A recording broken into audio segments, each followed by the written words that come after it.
Hey, what's up, everybody? Mogion Monster here, and welcome to Why the Fascination, or WTF as I like to call it. Hope everybody's doing well. Good to see some people in chat already. Um, Kim, what's up? My sister's in chat. Sisters. That's fucked up. Sister of Moog sounds so World of Warcraft. Sounds more Star Trek to me. Son of Moog. Wasn't that Worf? Gary Spikes, what's up, man? Good to see you. Hey, Sandra. Ida Bustamante. I love saying your name. Mr. Lee, what's up? It's like my sole moderator right now. Charlie, what's going on? Yeah, speaking of moderators, we're going to talk about that in a minute. Hey, Danny, what's up, brother?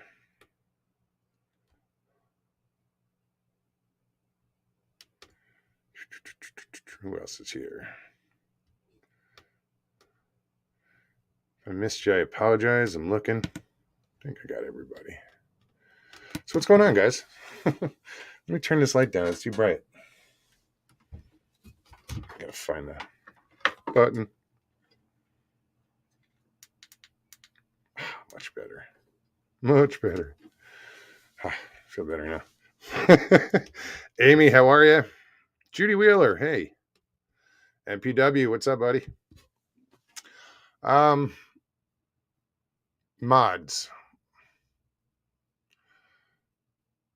I think I need like 2. So if you want to be a mod, don't everybody raise their hand at once, please. I'm serious. Listen, guys, you know what? I just need Mr. Lee needs some help. He's he's been pulling his weight, and he asked for some help, and I told him I'd give it to him. And I just need like 2. You guys are going to be here. I'm not asking you to stand on your head and just pay attention to chat. I mean, you guys do anyway.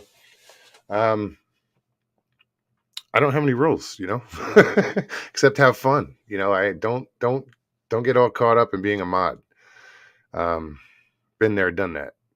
I took it too seriously, and it was more like a job. And just have fun with it. I just need somebody, 2 people to, if you see, we don't have problems, but if you, I don't know if they're preferably somebody on a laptop, because then you can post the links. Because Miss Still does a laptop. Stevie's been doing it on her phone, so she can't post the links. What else? Yeah, I just need somebody to, I already have, there's a lot of people that are mods. I have like 9 mods or 9 people that are designated mods, but some of them more of an honorary thing, but Mr. Lee needs help. Blame Mr. Lee. No. Yeah, no. So let me know. Anybody in chat, I have no problem. Sharon, hello. Hey, Papa C. What's going on, man? What else is going on? I must be doing something wrong. My subs are going down. And if you guys realize, let me know if I'm fucking up somehow. BF Bud, what's going on? People will say, "Oh, it's YouTube." I don't think so. I don't think so. Not this many. It's probably down 15. In the past, whatever. It's weird. I don't know if this is the trickle down effect. People finally watching the Clint stuff, and I apologize for that, but it was funny at the time. If I offended anybody, I apologize. Paulie T, good to see you, buddy. Yeah, it's just weird. Cindy Finn, how are you? Guys, I am going to put the link in chat. So if anybody wants to come on, feel free. Just click on the link. If you've never done it before, it's pretty simple. Just click on the link, follow the directions. You can do a test with the mic and the camera. And if you don't want to be on camera, bottom of the screen, you'll see stop cam. That's what it does for you. And just not that pretty face. Yeah, all I ask is that when you do come on is just have StreamYard on and turn YouTube off in the background because it gets noisy. So yeah, let me post that. Where are we at? 35 watching. You guys have been asking, and thank you for the prayers and for my dad and I hadn't been saying anything and he doesn't watch my show, so but there's still that threat of him watching it. Be the one fucking show he watches. But they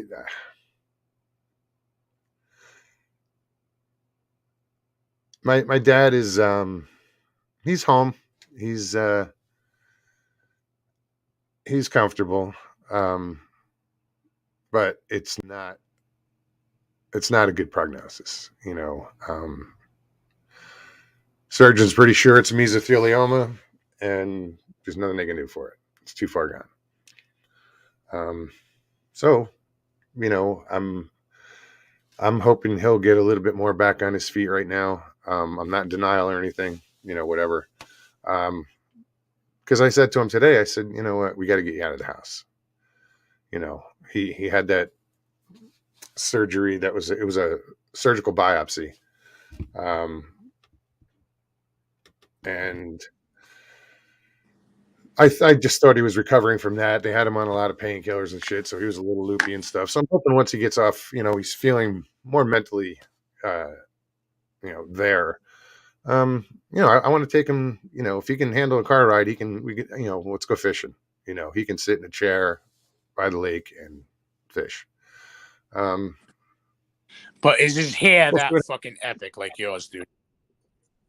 What's up, bro? Does he have the locks? No.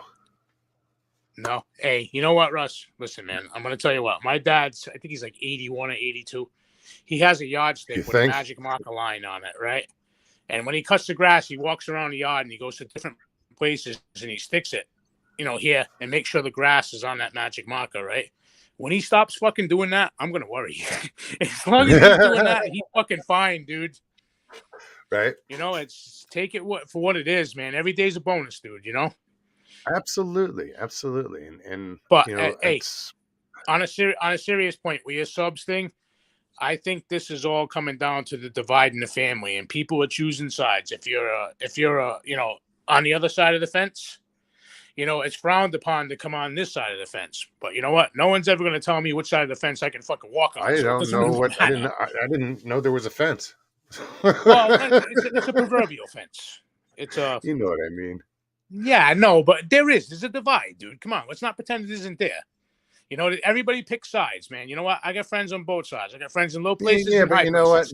There's a lot of people here right now that they don't pick sides. They'll enjoy us both, which is why I'm here, because I respect your integrity in allowing this to be a free, whatever you want to do it here. You know what I mean? As long as you're not a douchebag, you know what I mean? You can pretty much, have a good time and, respect one another and yeah, But there's other sides where, that all of a sudden we're going to do like 332 hours and, we need 87 grand to fucking buy drones. I don't believe that for a minute, but, I want transparency, dude. I don't get it. I don't know what's going on over there. No disrespect or nothing. I mean, I appreciate what they do. It's a good thing, but I mean, really has money crept in, like it ruins everything else in sports and all kinds of other shit. Oh yeah. And now all of a sudden it's about the dollars. It's a shame. Yeah, I don't know what's going on over there. Me neither, dude. Like I said, no. And literally, I don't know with the 168 or any of that stuff. I don't know if I thought it was 387. Somebody got ambitious. Oh, dude, but I mean, it just Oh man, seems when would that documentary come out? What year? 2025. But you know what I'm saying, dude. You know what I mean? It's like, I'm you know, kidding, guys. Sorry. transparency needs to be in this. If you're asking people for money to support your channel and your needs for equipment, they should be getting a monthly statement on what you spent, where you spent it, and how much you spent. If you don't do that, it's crooked. I don't give a fuck. Yeah, I mean, I'm not for nothing. No, I get it. I mean, if he's doing it for research, um, like if he's buying these drones, I get it because he ends Oh, up and I believe he is, because they are raffling them off and expensive. giving them away anyway. The cameras are fucking expensive. Them FLIR cameras are big dollars, dude. I get Well, it. yeah, I know. But if you're going to ask people to support your channel monetarily, you should be giving them a bank statement, just like your bank does. Hey, you made this many transactions. You bought porn here. You bought rubbers here. You bought pills. You bought this. You bought that. Whatever you bought, right? It's coming to your house, and it's in black and white. Every member that donates to any channel, and it's not one specific person in general, you should be getting a statement monthly. Hey, listen, we took in this much money from our subscribers. We spent it on this, and this, so you know where it went. You know what? Then that's on the level, bro. That's on the level. No, but you know what? You go down to your convenience store and you don't, what I'm saying, it's a business that, if people are treating it as a business, which it is to, an extent, it's a money making venture. I don't care if you bought five fucking 1,000 sheet Scots of ass wipe for out in the bush. I get it. You're gonna need toilet paper, you never know when nature calls. But in all honesty, you know what? If it comes down to you're getting people to donate here and there and this and that, right? Jay was there. Aren't you breaking the cardinal rule of this, profiting on Bigfoot?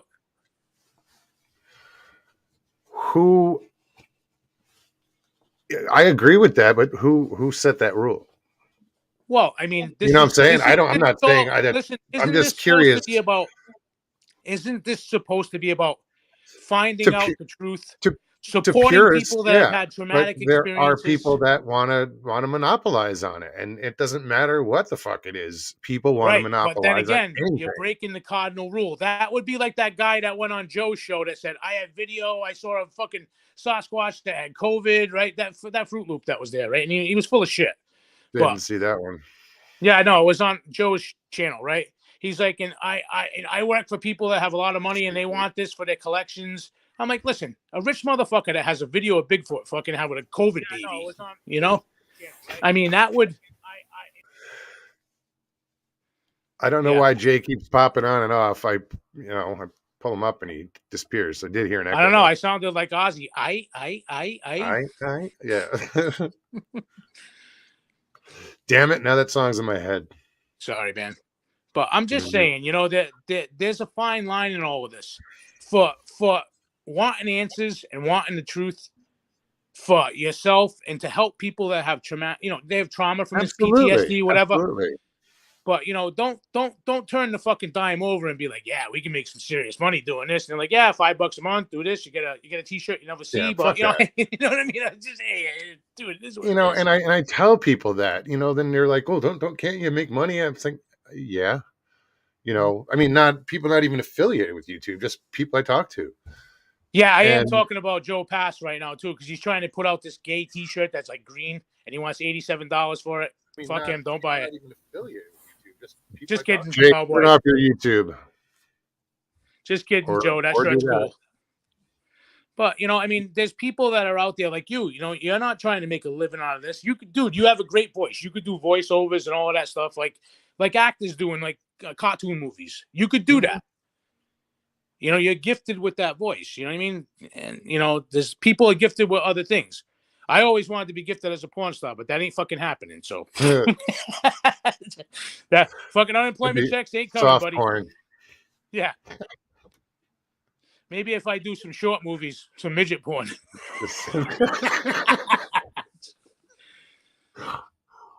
It's just like I've always I asked Joe Satch about this, and I asked Long Island Bigfoot about this. I really, really think that a discussion or a forum has to be had, and it should be, don't hold grudges. Let's be adults, agree to disagree, But you know what? There's questions that need to be answered. You know, and I just feel that way about this because I love this family, and there's a lot of great fucking people here, Russ. There really, really is. Oh no! But don't put their back against the All these wall and make people them are choose. amazing, dude. Don't do Yeah, what? you know, non-judgmental. You know what I mean? Understanding, kind. You know what I mean? Yeah. You're the Generous. only one that's ever had Sharon Guy's lasagna, and everybody fucking knows about it. I'm just trying to tell you. You know what I mean? It's Fucking the good way too. it is. That salad kicked ass too. Oh, dude, hey, she's a sweetheart. I love that lady, man. I'm telling you. There's so many people, so many great people I've met. You've met. You know, and you've met some of them in person. You've got to hang out with them. You know what I mean? Yeah, man. You had that kumbaya moment by the campfire. You know what I mean? Eating s'mores. Even if it was just two of us, you know. Stay away from fucking Joe Pass's fucking tuna salad, though. I heard that wasn't that good. I didn't eat it. Yeah, I would pass on that shit too. No, I didn't know it was.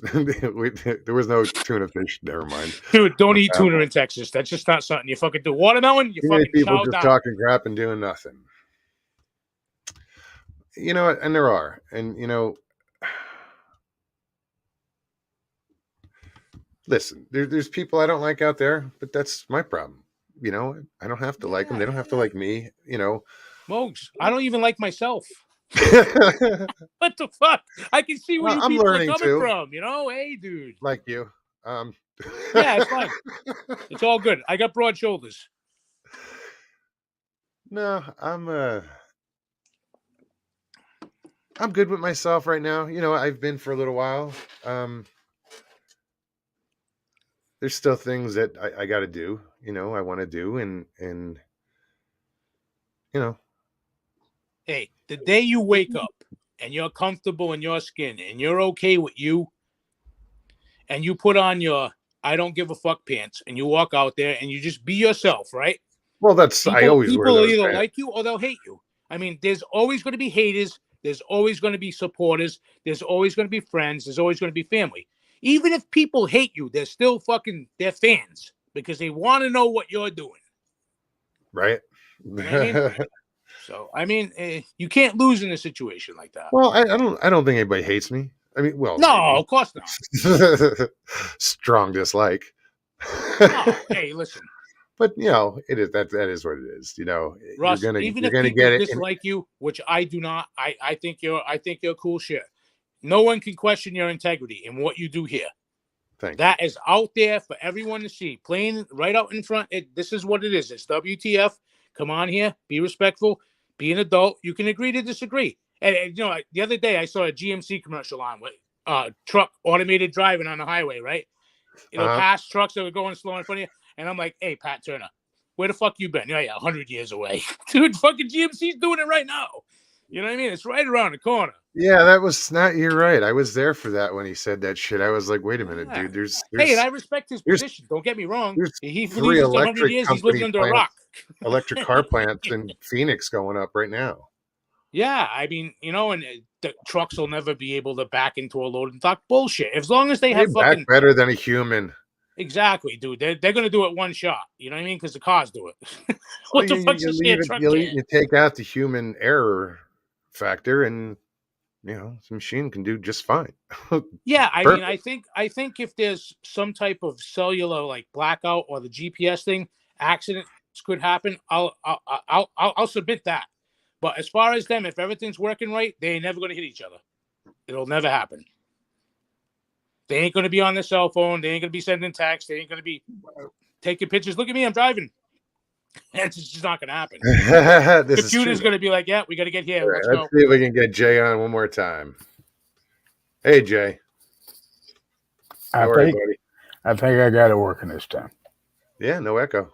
Every time I clicked YouTube off, it kicked me off. I don't know what the deal was. Huh. I don't know. How y'all doing? Good, Jay. How you doing, bud? I'm okay. I got me a haircut today, so I ain't got no hair now. Right on. Looking good. Got a ball cut. Never mind. Is that for date number 3, maybe? Already had it. Oh, already had it. Oh, we had a great time. Right on. Exceptional time. That's as far as I'm going. That's it. Don't kiss and tell. Nope. Well, good for you, man. That's awesome. Jay, what happens in Vegas stays in Vegas. It stays. That's it, dude. Whatever happens stays in this chair. That's it, man. I don't want to know what happened in the chair. Just saying. But no, I've had a great day today. I went. Oh, see how red I am. Ooh, I went fishing today.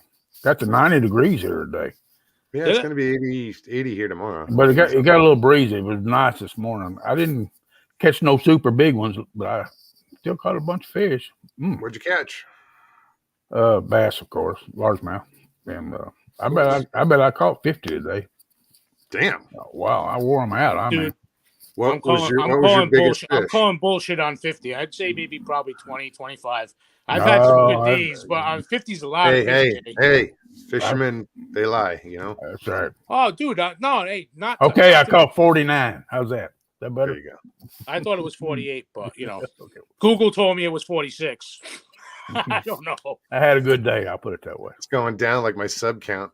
I don't know what's going on there. I'm going to tell you right now. You want your sub count to go up? You know what? Let me come on here. I think it's just a pattern. Sometimes a pattern. I'm not sweating it, dude. Really. No. I've said it all along. It's quality, not quantity. You got the most interesting show on YouTube, brother. People tune into this show, Jay, because you know what? They get to see people like you, people like me, and Mogs with a different bandana every other fucking day. God help them if they see me. That's all I can say. Yeah, but we're real people, dude. You know what I mean? We're having real discussions. Show us your thumb, Jay. What did you do? Did you hit yourself with a hammer? No, he wants to see my thumb where it's been tore. Really, it's not tore up that bad. This one tore up a little. You see the bruises on it. See the bruise in the middle of it. What's it from? Mouth and nose fish. Largemouth got real rough. Yeah. It's not really tore up that bad, but it's got some bruises on it. See in the middle. Yeah, see, you can't do that up here with stripers, man. They're big fish, man. No, I never caught any. I've caught stripers, but not any great big ones, you know. But I know they do get big. Yeah. My personal best, even Jay, the freshwater one. 50 and a half inches. It was 53 pounds. Oh, really? Yeah. I caught that fish on 20-pound test on 9 pounds of drag. It took me 45 minutes to get him in the boat. The hardest part of getting that fish was turning his head around because he kept running from me.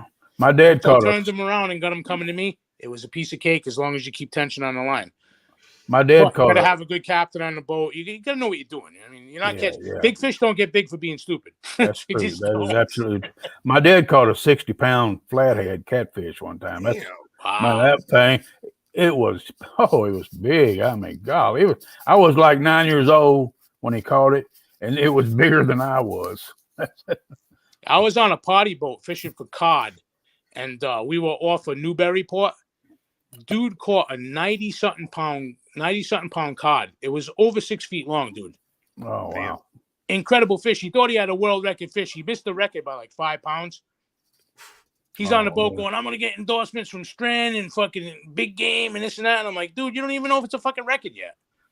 Another time I was on a boat, we went out and we went out of Lynn, Mass. It was on the American Classic. Captain Jim Walsh, good captain. Mm-hmm. He put us on cod at the end of the day because he didn't want to give up the spot because there was a whole bunch of party boats out there. And he's like, if he went on it and they saw us catching fish, they'd be right around us. You know what I mean? It was like flies on shit. He ain't going nowhere. And the guy on the boat had a wolffish. It's the first time I ever seen one. They are ugly as a bastard, but they have like a round head and they have vicious teeth. And the dude that caught it brought bananas on the boat, and he opened his cooler, and guy two seats over from him, he's like, "You brought bananas, you motherfucker!" He went right in the cooler, grabbed the bananas, threw them over the side of the boat. And then the guy that he was with tried to cheat everybody in the pool. He stuck a 20-ounce sinker in his fish. And it was outweighing everybody, and the other fish were bigger. And I'm like, physics doesn't support this. There's no way possible that this is happening. And then when the guy was filleting it, right? One of the mates was filleting it at the end of the trip. He saw the sinker, and hey, that guy almost got his ass kicked. He had to hide up in the bridge. He was going to get beat down. No, that's some serious shit on a boat. Dude, that was $500, man. You know, everybody put it in the kitty, you know. They got halibut down here in Florida, but they're small. My wife, years ago, when she was a teenage girl, went out they were fishermen in Alaska out of Sitka. They're not. I don't think they're halibut though. They're halibut. This fish weighed 800 pounds. Out of where? Sitka, Alaska. Oh no! In Alaska, yeah. No, in Florida, you said something about. They have halibut down here, but they're small. Yeah, they ain't that big. Flounder. The flounder. I'm sorry, flounder, which looks a whole lot like flounder. halibut. Same fish. Yeah. Flounder. Yeah. Similar. Same Fish, my bad. My bad. Yeah, flounder, but they look like a halibut. Yeah.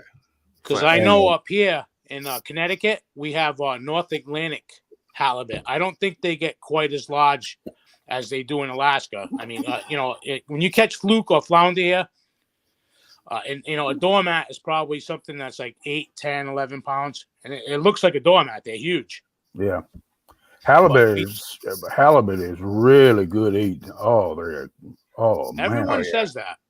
They are really good eating fish. Mm-hmm. Like in Jersey, you'd get winter flounder and summer fluke. Oh, okay. Yeah. What is a fluke actually? Well, the difference between the two is one has eyes on both sides of its head, and the other one has it just on one side. On the top of its head, yeah. Yeah. Okay. And I've caught both. The family, they're again both flatfish, but yeah, okay. Russ, I've caught both, and I've caught them both window pane with clear the fins on the side. You can see through them, and I've caught them on both fish window pane. Very, very, very, very rare to do that.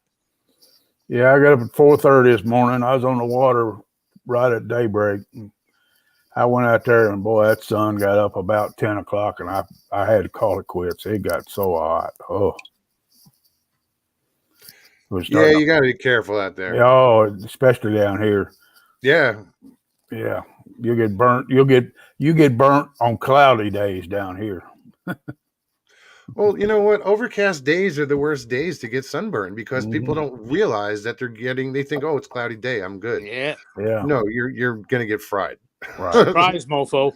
Yeah. Worst sunburns you can get at the beach is on a hazy day. Yeah, absolutely. But I haven't been doing a whole lot around. This has been the laziest week for me. You ever had I know we've had lazy days, but this has been a lazy week for me. I mean, I haven't hit a lick at a snake this week. I try to keep busy. I do too. Of course, I got this goddamn big old house to clean, but I've even let it go this week. But you know what I got me? I got me one of those robot vacuum cleaners. That little sucker works like you wouldn't believe how good that little old thing works. Hey, Mopar, welcome to the Blue Wrench Club. Blue. Nice. Yeah. But I turn that little sucker on, and it goes all over his house. I mean, it's like Speedy Gonzalez, Jay, huh? I got it. I got it for $100 off of Craigslist. There you go. Yeah, $100. Yeah, those things are pretty you cool. got robbed. You should have paid 100 pesos. Yep, but it works good. I tell you, turn that little sucker on, and it just cleans this house like crazy. I mean, this house would choke that thing right out. I know. There's 4 dogs in this house. Yeah. Well, I got 3. I got 3 in my house, but they don't shed that bad. No, not my cats, but they stay outside. Yeah, I have a German Shedder. Oh yeah. I know what you're talking about. Shredder, German Shedder.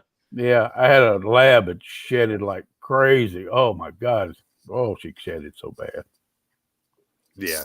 But luckily these little 3 runts I got don't shed that bad. Yeah, I just had to finally brush her out. I let because you try to brush it out, but it doesn't come out. It's at that point where it hasn't released yet. Yeah. Yeah. And it's usually in the ass and the legs, and it's thick as hell. And yeah.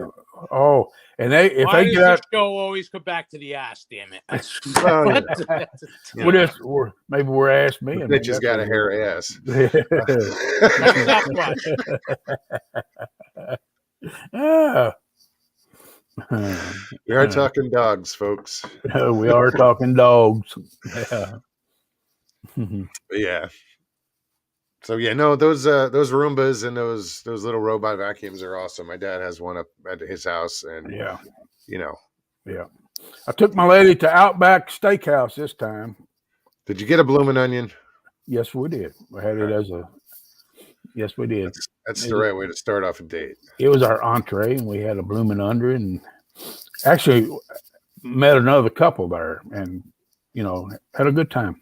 Good time. Good. Yeah. What a way to start a date with an onion, huh? Almost With as good onion. as garlic. Almost as good as garlic, folks. Yeah, it's good. You're trying to go on covert maneuvers? It's not happening. It's not happening, is it? Well, you both ate the same thing, unless one of you popped a Tic Tac, then you're both in the same boat. Hey, we're diabetics and we're counting calories. Tic Tacs work. I fixed my first fajitas tonight. I tell you what, since my wife passed away, I've had to learn how to cook, all over again. And I fixed my first fajita tonight, but I didn't know what to put it on because I don't like the shell, the tortillas. Sure. I don't like tortilla shells. I like just the fajita and meat, so I got me some Mexican brown rice. Oh, that was good. That Mexican brown rice. It was good. Right on. What I want to really know is, how did the rice get brown? Well, I don't know. I'm not going there, brother. Just saying. Ever seen the water? I make a lot of yellow rice. I wouldn't trust the fucking rice. Yeah. Maybe they don't wash it. Maybe that's how it stays brown. I think fucking Chef Felipe was running it through the fucking San Andreas fault. That's what the fuck I think. But hey. I don't care. It was still good to eat. That's all I know. Yeah.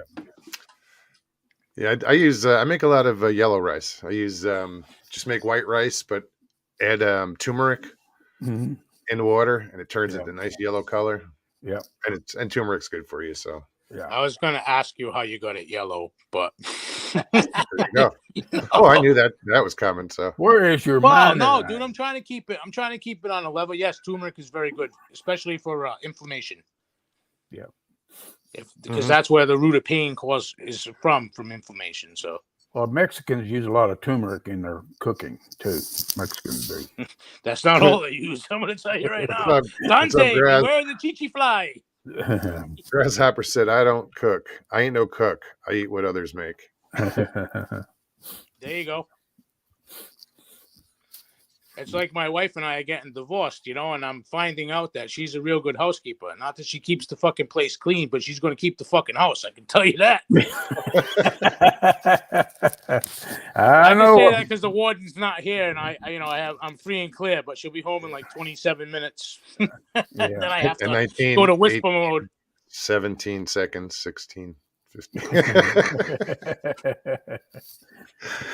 I know. I got divorced once, and I had to give away a lot. I put it that way, but it happens. Sometimes it's for the good, though. Well, it's like, why is divorce so expensive? Yeah, it's worth it. Sometimes it's cheaper to keep them, but this one, I don't give a shit. I just want to go. That's the way I was too. That's the way I was today, too. So I ran into a buddy of mine I haven't seen for years, and he just got brought back to work because of being laid off and stuff in the Northeast when the ground freezes. They can't dig. He's a machine operator. So he's like, "Hey, how you doing?" He's like, "What's going on? What's up with you?" I said, "How you boys doing?" He said, "Good." He said, "What's up with you?" I said, "Well, I got a dog who's cool." I said, "I got a wife and 2 cats. So that means I got a house full of pussy I can't stand." But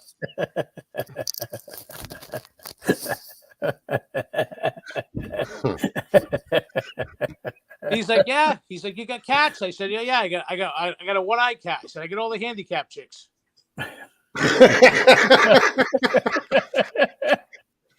Yeah, he cracked me up, man. I'm trying to make you guys laugh. It's good for your soul, man. It's good. Yes, that's good juju, good medicine right there. Yeah. Can't put a price tag on that shit. Yeah. Jimbo, what's happening, man? Peace of mind, buddy. Yeah. And then when I was single for 30 years in between women, and I cooked a lot. I became a pretty good cook, and then I married this lady, and she was my second wife. Oh, girl! I mean, that girl could cook. I mean, oh man! And I just quit cooking, And boy, that girl could cook anything. I mean, Jay, tell us the truth. How many bad meals did you make that you ate because you had to? No, I know no. I've eaten a lot of them. This girl, she knew how to cook before I ever met her. I mean, she was a cook. I mean, and thin. She was so thin. She just, never gained a pound. Man, she knew how to cook. The only problem she was, though, she didn't know how to cook for two people. Every time she cooked, it was like for 9. Oh, dude, I'm the same way. More like 9 or 10. She didn't know how to cook small. She was on a big family. And so just on my wife's side, her dad is one of 8, and her mom is one of 6.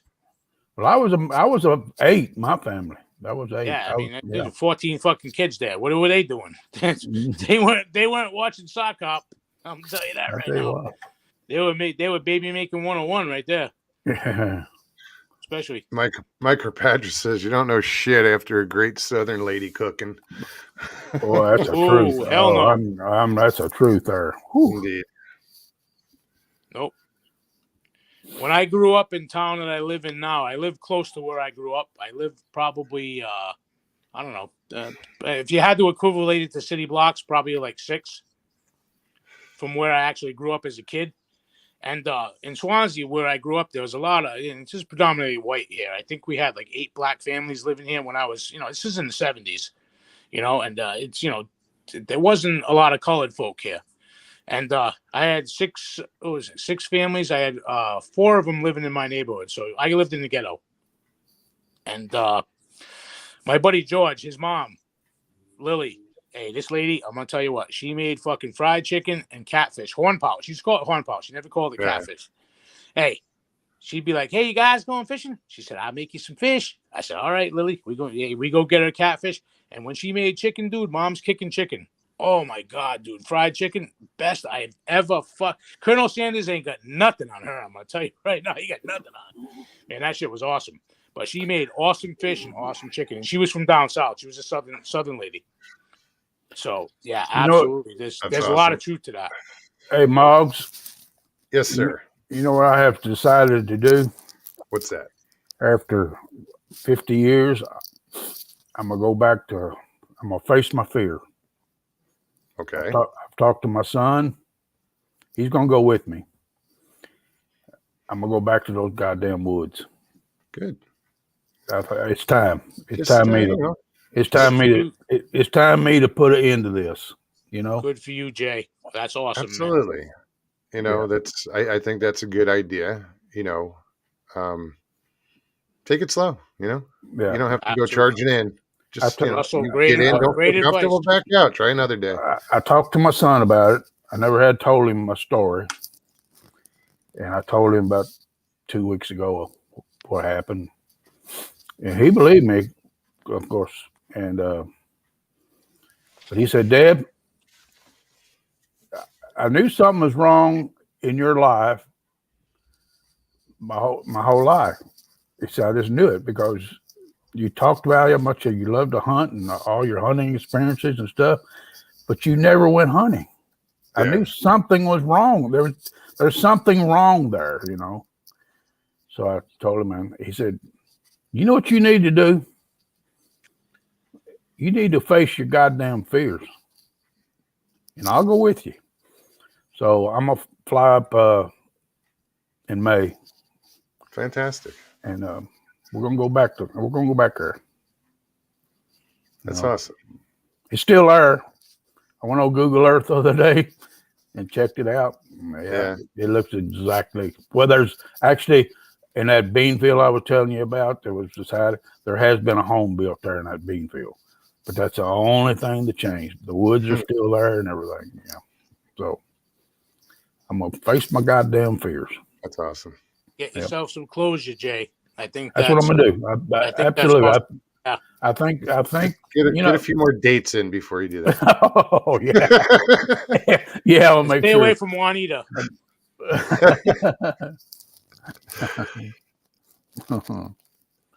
But I think it's that's good. Mike Kirkpatrick's here, and he did the same thing. He faced his fears. He didn't go in the woods for a while, and then he he started going back, a little bit at a time. And I'm gonna tell you what, Russ. If he was with Steven just said, "Look, he'd be Miguel. He'd be Miguel the Explorer, right?" Yeah. Mike just said, "Get out there, sir." Yeah, I've been living with this goddamn burden for a long time, people. I mean, that's a lifetime. It is. It's almost half my life. It's my lifetime. Yeah, plus 4 years. And you know what I mean. I mean, I don't know how to put this. When you're scared that bad, as bad as I was, and have to live with that for 55 fucking years, Yeah. It's time to get it. It's time to, like you say, make closure of this, But you know what? You also got closure. Your son got a little closure, with each other. Yeah. Knowing that something was off in your life, and then finally, boom, now he knows what it is. And he said, he says, "Dad, why do you still got all your guns and stuff? Why do you still got? I still got the same Frenchie 20 gauge shotgun I used when I was like 16, 17, 18 years old." He says, "Why do you still got all that stuff?" I would lean on the Second Amendment, but that's part of it. That is part of it. That is part of it right there. But and I would tell him his hunting stories and what we used to do, and I would always tell him how. I remember I told you I used to hip shoot birds and stuff like that. Yeah. And this he said, some cowboy. He said, "Why did you give all that up?" He says, "I knew something wasn't right with you. It was just something wasn't adding up." How old's your son? My son's 51. Okay. Oh, he's my age. Yeah. Born 1970. 71, you had great stories, but you never hunted. Yeah. Yeah. So I just want to let everybody know that it's time. I'll put it that way. Do you think that through the years of telling these hunting stories that, you were I don't know, wanting to tell your story, like wishing you could throw it in there, Maybe I was always so leery of what people would think. I just, but it's come to the point now. I just don't give a crap what anybody thinks. My man, right there. I don't have nothing to prove. I'm not out here. I'm not out here to make a dime, make a name for I could care less. Hey man, I just want to get it out. I just want to get it out of my system. Okay. Yeah. So Jay, let me ask you this seriously. Do you feel you got shortchanged by this experience? Because if you were an avid outdoorsman, right, and you were always doing that oh my God, yes, you, man. Right? For no reason at all that you can even wrap your mind around. Like, why the fuck can't I do this? Why they should scare the shit out of me? Absolutely. I think it ruined part of my life.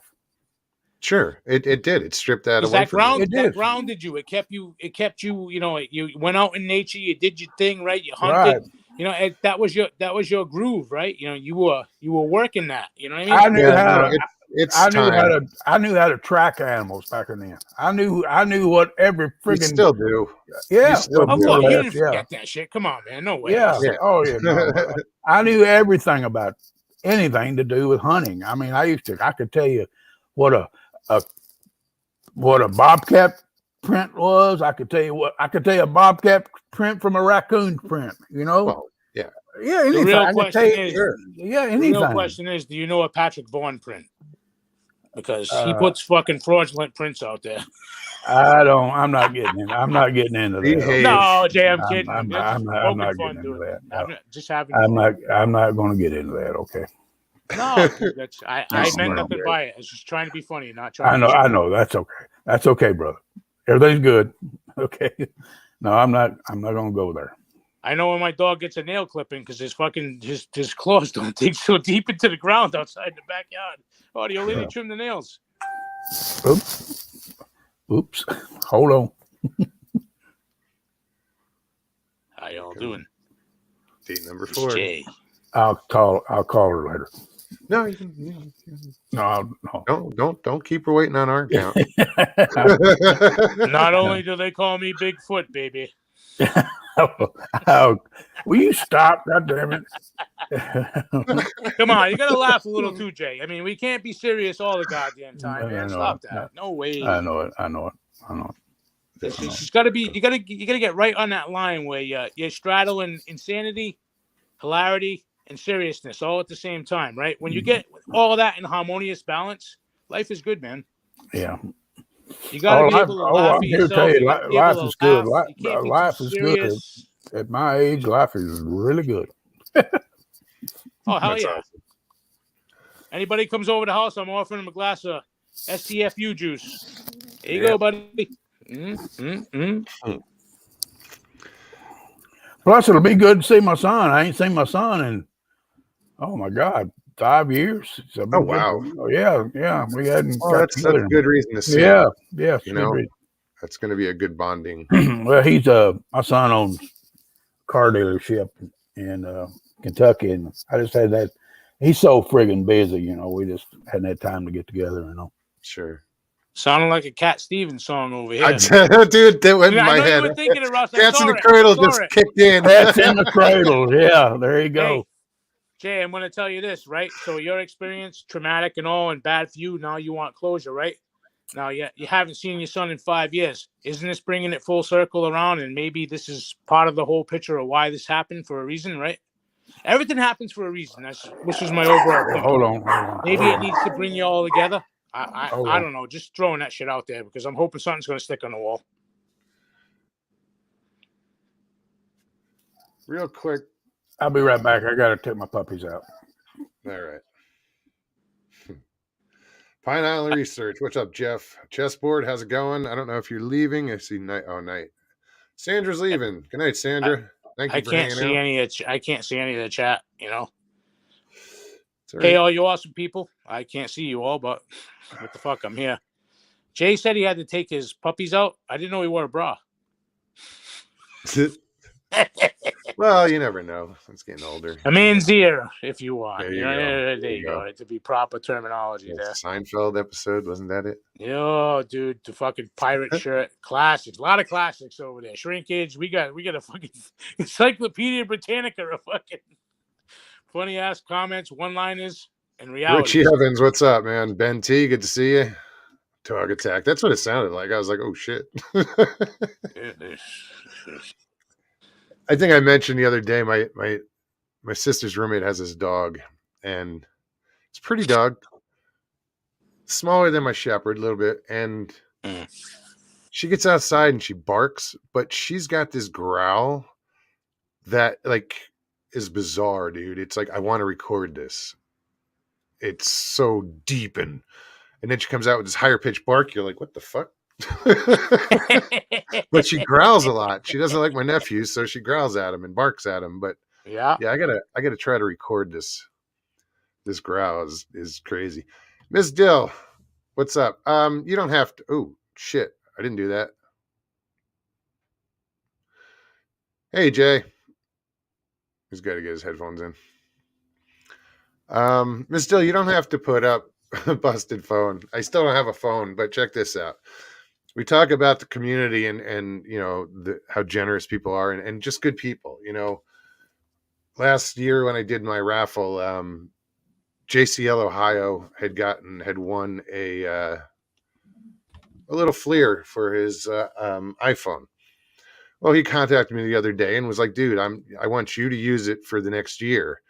And I was like, oh, thank you so much. But, I don't have an iPhone. Well, then he emails me again and he says, I got 3 of them. So I'm sending you one. They're unlocked. Sweet. Yeah. So, thank you, JCL Ohio. The community is just amazing. All I can say, Russ, we do help each other. You got a hard copy, like a paper with all your usernames and your passwords, because Apple, if you lose that ID, you can only enter it so many times wrong, and then they think you're an identity thief, and then they lock you out of your account for like 15 days because them dudes don't want to wait around 15 days. They want to flip and turn identities to fucking rob as much of them they can for you. Sure. And move on to the next victim. So it happened to me. That's why I wasn't on a lot of shows and you guys didn't see me. I was locked out for 15 days and I had COVID too, but it kind of happened. Boom, boom. So that equivalated a month, of my life, which, the COVID shit was bad. I'd never been that sick in my life. Yeah, but the identity thing, if I would have kept a hard copy of my username and my password, I could have got right in and accessed all my shit. But because I think I know everything and I smoke fucking and eat way too many edibles and smoke too much grass, I'm looking at it going, I don't remember. What the fuck is my password? Fuck. Yeah, lock myself out. So Killed by Bigfoot. What's up, man? Or what's up? I always say man. Yeah. And sometimes I get corrected. I'm a chick, dude. Dude, I pee sitting down like Mr. Lee. Don't call me man. You know what? In Germany, it's rude to pee standing up. I know when I go to Mr. Lee's house in England, I'm peeing in his tub and I'm peeing sitting down on his toilet.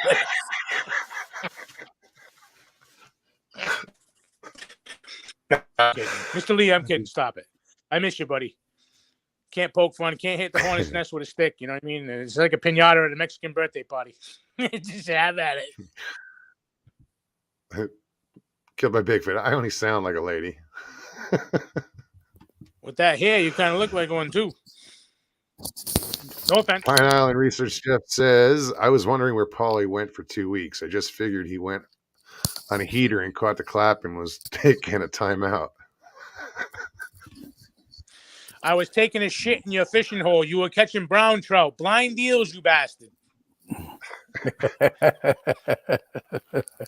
Nah. Oh, my head. Man. He puts out good stuff too, like Russ does, like a lot of guys do. I'm trying to figure out what I want to do with my channel because I want to do a lot, but I don't have a lot of. Now that I'm working, I probably be able to afford like getting a GoPro and shit like that, and I can enhance my ability to do a lot more. Absolutely. I want to have a diverse channel. I just don't want it to be about Bigfoot or because I don't want it to be just about cryptids. I mean, I want to do some scratch cards. I want to have hometown sit down discussions about the state of where our world is, where it was, and where we're going. And are we better off being in the past rather than the future? I mean, because the way I see it, the more technology we get, the stupider we are. Absolutely. Technology is going to be the fall of humankind. Yeah, and then AI is going to creep in, the automated, intelligence, right? And they're fake. They're not real. They're smarter than us. Fuck, we already got a losing hand. Don't go to that casino. You're fucking losing all your money. We're regressing as a species since technology is everything's so convenient. Everything is immediate. Nobody wants to wait for shit. Exactly. But it changes things. It little things like people don't even realize is that impatience carries over into driving. Yep. People just have to get there. It's like the zipper. It's like the zipper theory driving, Russ. One car goes, one car goes. One car goes, one car goes. Just like you're putting your zipper up in your pants, right? Then everything will be smooth. And people that are out there, I'm more important than you. I have to get where I'm going. So fuck the zipper theory and fuck you. I'm pulling out in front of you, and that's what you get. You know what I mean? And this is where we're at. I dropped my sister off today, and I'm driving an F-150, my dad's truck, and I see in rear view this white SUV coming up fast and cuts over, and I just left the light, so I haven't even gotten up to speed yet. Nope. And this thing cuts over this side, and I'm like, no, I don't think so. And I got up to speed, and it got stuck behind me, and I was like, what? Yep. Are you in a hurry to race me to the next light? I think my biggest pet peeve out driving on the highway is the guy that's in the high speed lane, right?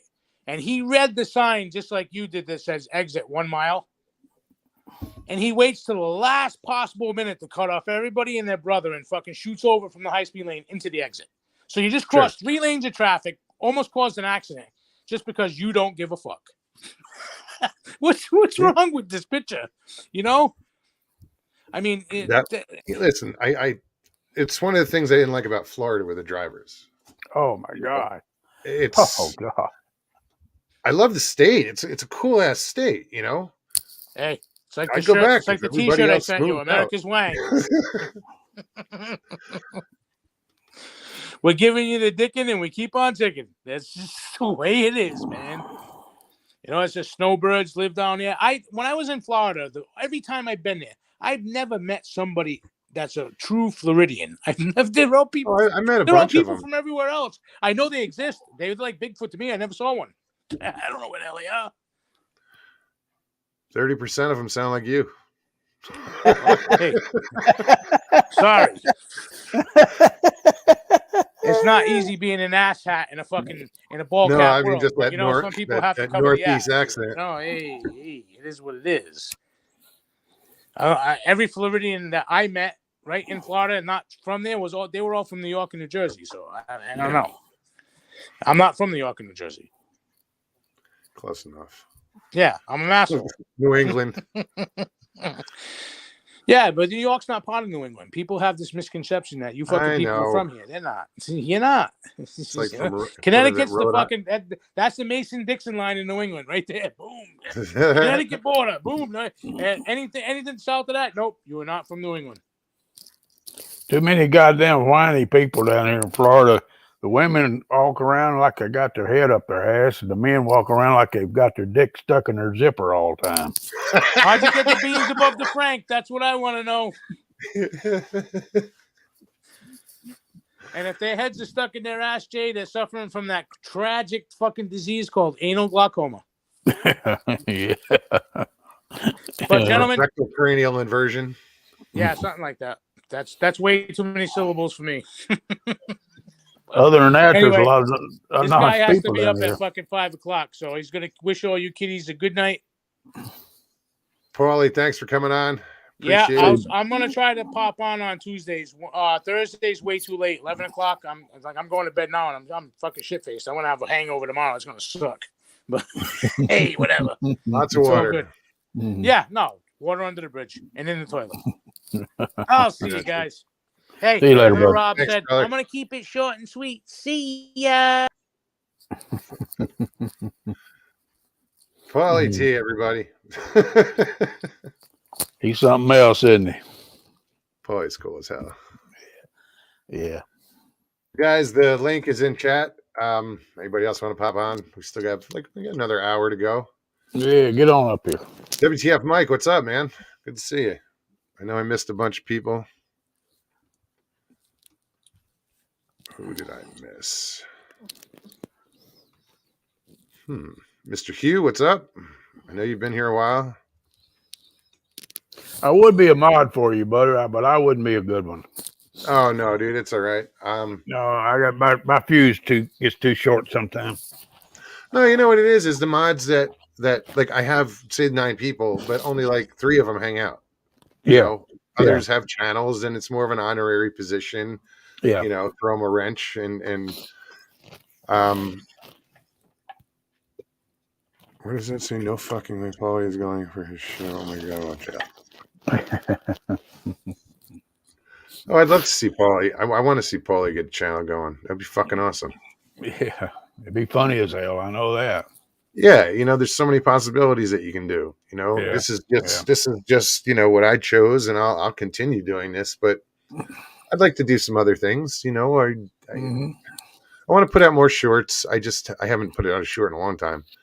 I think I went back and watched every one of your shows. You know. Oh, really? Yeah, I went back and watched. Started clicking through them, watched every one of them. Damn. Yeah. That shows you I got a lot of time on my. I'm doing it. You're a brave man. Yeah. Oh, they're good. Some are better than others, just like anything. Yeah, no, some of them are, yeah. But there's a turd now and then.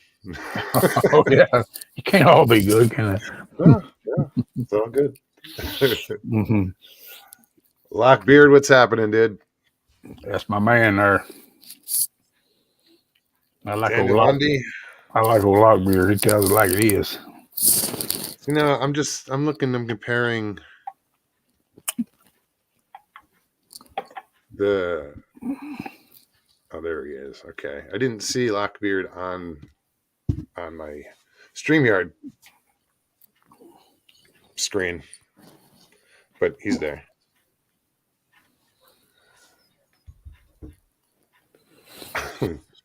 I lost all my sound a while ago. When I came back in, I hit off of my computer's acting.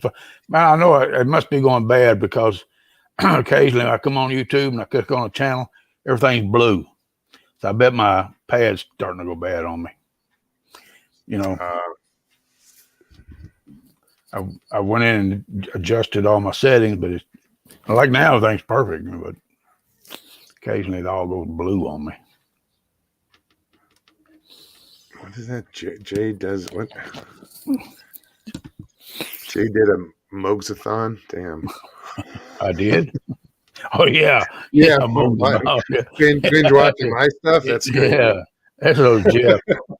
Hey Jeff, I watched your deal last night. He told his story. First time I'd ever heard it full. You know, really interesting, brother. Very interesting.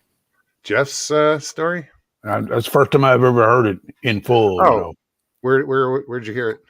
He had it on his own show last night. Oh, he finally put it on his channel? Yeah, on his channel. Yeah, good.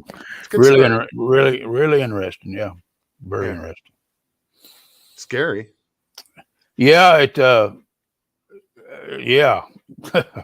I thought mine was spooky, but his was really spooky. I mean, yours didn't throw shit at you. It didn't throw nothing at me. Thank God. Oh my God. Yeah. And them other two guys, especially that younger guy, freaking out like I can see a 14-year-old child, hey, would freak out. I can see that. You know. Yeah. Hobbs, how's it going? So let me put this link in chat. I'll refresh my chew while you're doing that. Oh, pleasant. It's one thing I never did was chew. It's just well, I don't ever start. I can't do it. I got other bad habits. Yeah. Only vice I got. And this is going by the wayside too. It's too damn expensive. And oh my God! You know what a pack of chewing tobacco cost in Florida? No. $12.95. Damn! Can you believe it? I back in Kentucky, I get it for $1.99. Golly! That's insane. Mm-hmm. Yeah, like you have to go out to the reservation or one of the tobacco stores, smoke shops they have on the reservations to get a cheaper cigarette. Yeah. And when I got out here like 12 years ago, you could get a carton of cigarettes for like $30-something. But then they changed that and went, it was like they were $50 or, it wasn't much of a savings on the res. I was going to ask you, those Red Mountains that I rode through that time, are they in Arizona or New Mexico? Well, there's some in New Mexico, like Albuquerque area. You'll see them if you ride like. I know. I wasn't as far over as Albuquerque. So like maybe you're taking 40. But there's also in you have them in Colorado, Utah, here in Arizona. Yeah, it might have been Arizona where I saw them in. Yeah, Sedona is known for the Red Rocks and a lot of other different places. And I didn't realize when I was younger, when I first saw Sedona, I was like, oh shit, this is so unique, and it is. Yeah. But then you realize there are a lot of other places that look similar. Well, we was riding that day. There was 5 of us. 5 of us on bikes, and we hit them mountains right at the perfect time. The sun was going down, and it was perfect. I mean, they just lit up red. I mean, yeah, and it's cool because like if you were to put out like a camera, like a time lapse photography camera or whatever, and just put it on one rock, one mountain scene, it changes color throughout the day just from the sun. Just different prisms, huh? Yeah, and the shadows change, so it's amazing. like sunset. I mean, to my west, there's a mountain range, and then to the right, to the east, is Sedona, a little northeast. And during the summer, when you get the later days, man, you see some amazing sunsets, and it's not even looking at the sun; it's looking at the red rocks from 15 miles away. It just lights up. It's crazy. Now we have some pretty sunsets down here in Florida. Oh my God! Down in Grasshopper said Sedona is a circus. A lot of clowns. Down in Key West, Florida. Oh, it is noted for their sunsets down there. Oh, beautiful. Oh yeah, beautiful. I mean,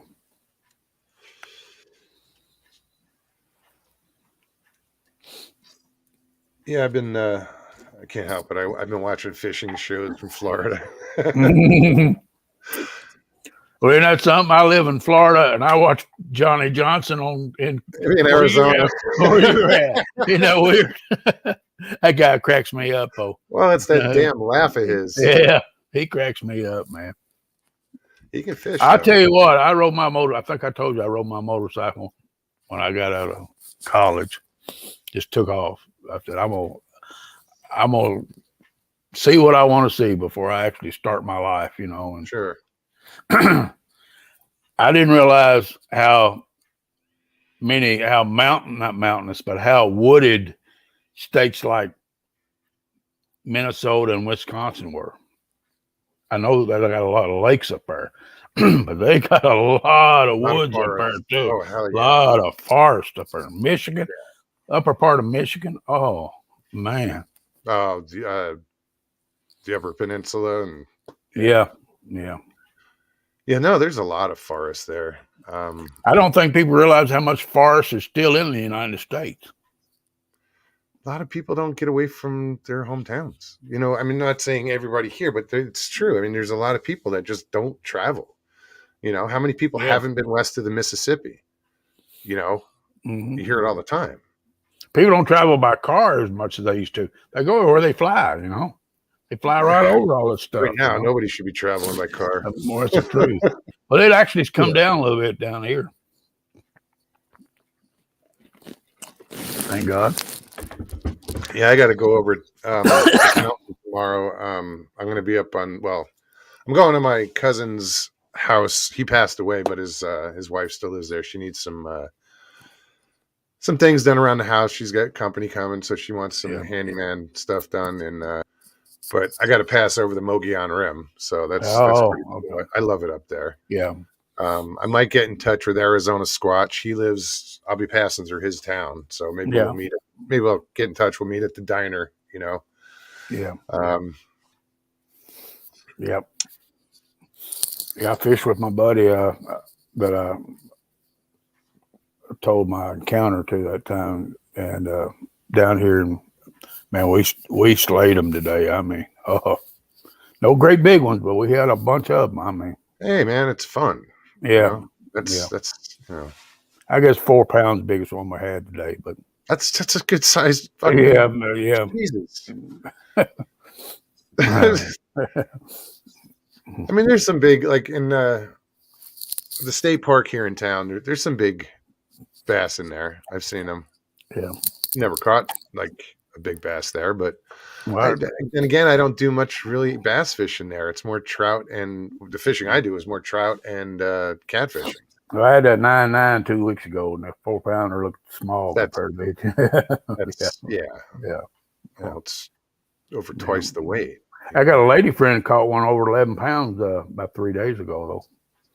She fishes with us. She fishes out of a kayak with us. You know, there's about 20 of us that fish together out of kayaks. We kind of, we don't all get together at the same time, but we're liable to, we fish a lot of the same lakes, you know. Sure. And, she's she worked for NASA and retired out of NASA, and she fishes out of a kayak. And she's taught herself. This lady has taught herself how to fish. I mean, she's pretty dead-gone good at it too now. What was she formerly, a rocket scientist? I don't know what she did for NASA. She worked for NASA, retired out of there, you know. Yeah. I was gonna crack a joke and say, well, you don't have to be a rocket scientist. That's right. Well, there you go. That's true. No, that's cool. You know what? I haven't fished from a kayak. Like when I was down there, I had access to one, but then the ability to transport it went away. So I never got to use the kayak. Well, if you ever come down here, if you want to stay, I got 3 of them, so we got plenty of them. Okay. No, my dad has this pontoon, little single person pontoon boat that I've caught catfish off of, and that's fun as hell. I can imagine, fishing from a kayak. I don't mind getting towed around. Yeah, see, mine are all fishing kayaks. Mine are set up. I got to set on tops at the higher seats and everything. Sure, yeah, yeah, and mine are all the wide ones. I got my crap. I'm having an old man brain fart right now. I got a topwater 12-footer, and I got a Hobie, and I got I'm having an old man brain fart. That's all right. That's all right. But that's my main 2 I fish out of. That Hobie is a tank. Yeah. Yeah. They've been around forever. Oh, yeah. Yeah. It's a tank. It'll go in nothing. And it goes through weeds like you wouldn't believe. Them old flapping things, they go, and it'll go in water. It'll go in 2 inches of water. I mean, it's amazing how shallow water you can go in that thing. Yeah, I think I was watching Central Florida Bigfoot, Matt. Yeah. And their little kayak expedition, and they were in hard kayaks, and they were hitting logs all over the place, Yeah. I've been on that Hillsborough River he's talking about. I fished it. It's got some pretty good fish in it, but it can be dangerous. It's got some undercurrent to it, and a lot of twisties, and it's not the easiest river to navigate, I'm telling you. Western New York Bigfoot, what's up? What's going on, Joe? Squatch Talk. Hey, Pat. Pat says, I've got a fish. we call it bait. Yeah, he's got a fish, all right. Goldfish. Or he's got a, what do you call them? The betas, the little fighting fishes. One fish in a ball. Every time I had them beta fish, and every time I would go, I'd murder one. I kept them in them little bitty old bowls. I never did put in an aquarium. And I'd leave the house, and every time I come back, my bait would be dead, dried up on the ground, on the floor. Oh. I killed 13 of them before I finally said, I don't think they're on the floor that they committed suicide. Yeah, pretty much. Yeah. I'm kicking things here. Let me put this link. All right, guys. We got about 45 minutes left. Anybody wants to hop on? Yeah, help me out. Bigfoot and more. What's happening? Oh, nobody's keeping you here, Jay. I know. Yeah, but I'm thrilled that the way things are going with you, for you, with everything. That's awesome, and your son can finally realize, he knows what happened. And it was hard to ever since I've been coming on these things, you guys have helped me like you wouldn't believe. I'm telling you, it's let me get this off of myself, and and the community has been so, oh my gosh, you guys have been so helpful. I'm talking about chat people too. Absolutely. And everybody's been so comforting about it, and it's brought me to the realization that I know that I'm not the only one seeing one of these things. First of all, I know what I saw now, and it's time to, like I say, it's time to put closure to this. It's time to, I've got it out there. I've got it off my chest. I've talked about it. It's time to put closure to it. Okay. Well, it's good that you're doing it because a lot of people wouldn't. A lot of people wouldn't. Yeah. And I wish more people would come forward, just for their own sake of mind, and it's cleansing. I'm telling you, sure. It's but it's such a peculiar burden to carry. That the is stigma that goes with it. It's hard to walk. It's hard to walk. It's hard to walk around knowing something like this. You get into conversations with people about things, and your mind drifts off, back to that situation, and knowing that you can't bring it up.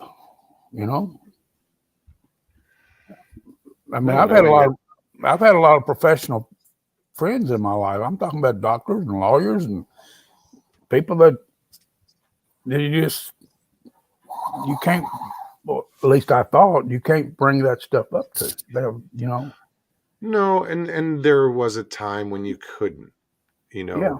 but that time has kind of come and went. There's more accessibility to these things, and like yourself, there's people out there that hopefully soon, they're watching, they're investigating if they've been dealing with it for a long time, and hopefully they'll find it and find channels like this or any channel. It doesn't matter where they get it off their chest, just as long as they get it off their chest. I never want to be an investigator or anything like that. I mean, I'm still in perfectly good health to do things. Sure. But that don't interest me. The stories interest me. I'm fascinated with the stories as well. Right. The stories interest me. And I've been on some programs and stuff, and I can almost tell immediately if somebody's. Sure. I'll put it this way. It's iffy. I'll put it that way. I don't like to ever say anything, but it starts being iffy. Okay. And then you get some stories, the way they tell, just like Jeff last night. That was so freaking believable. It's unbelievable because it was so believable. It was unbelievable. Okay. It was like too good. Yeah. It's almost, but it's just, it's just, and he's dealt with it fabulous, a lot better than I did, Well, and that's, not everybody deals with things the same way. Right. Right. I think I'm going to, if I were to see when I think I deal with it one way, but who fuck knows, I might go the opposite way. I put it this way. Guys like you have been introduced to this now. It's already part of my paradigm. That's right. You've been introduced to it. So you're going to, if it ever happens to you, I'll know what it is. You'll know it won't be such a shock to you. Shock. Yeah. I've been saying that for a long time. Right. Because you're going to say, well, that's what old Jay was talking about, right? That's what he was talking about,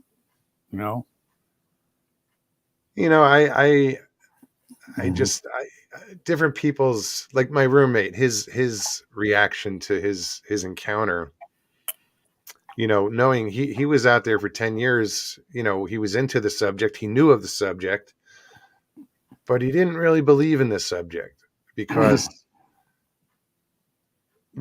after he had his sighting, he said to me, he's like, how can they just be out there walking around?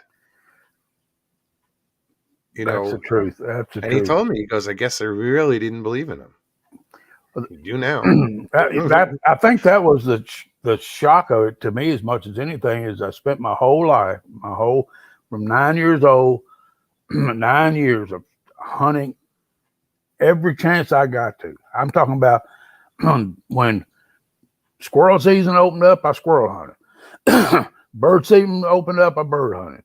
You live by the seasons. When ducks came in, I hunted ducks and geese. Whatever there was at rabbit season, whatever it was, I hunted it.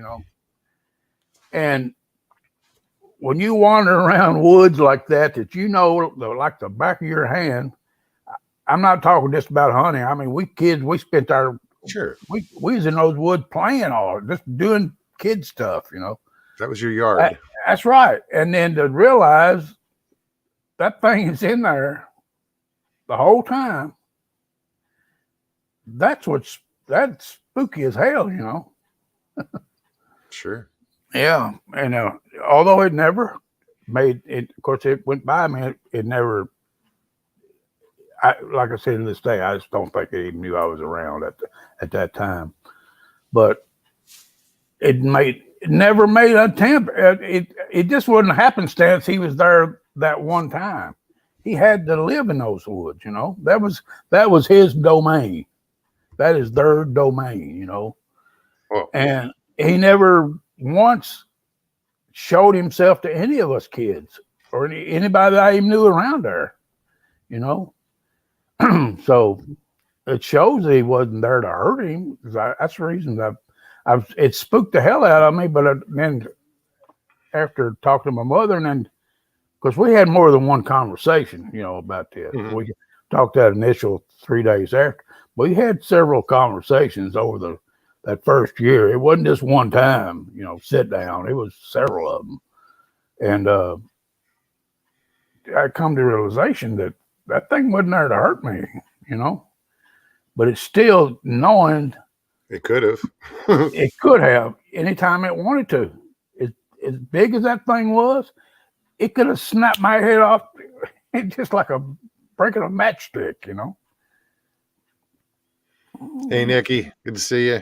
Matt, what's up, buddy? Miss Nikki, yeah.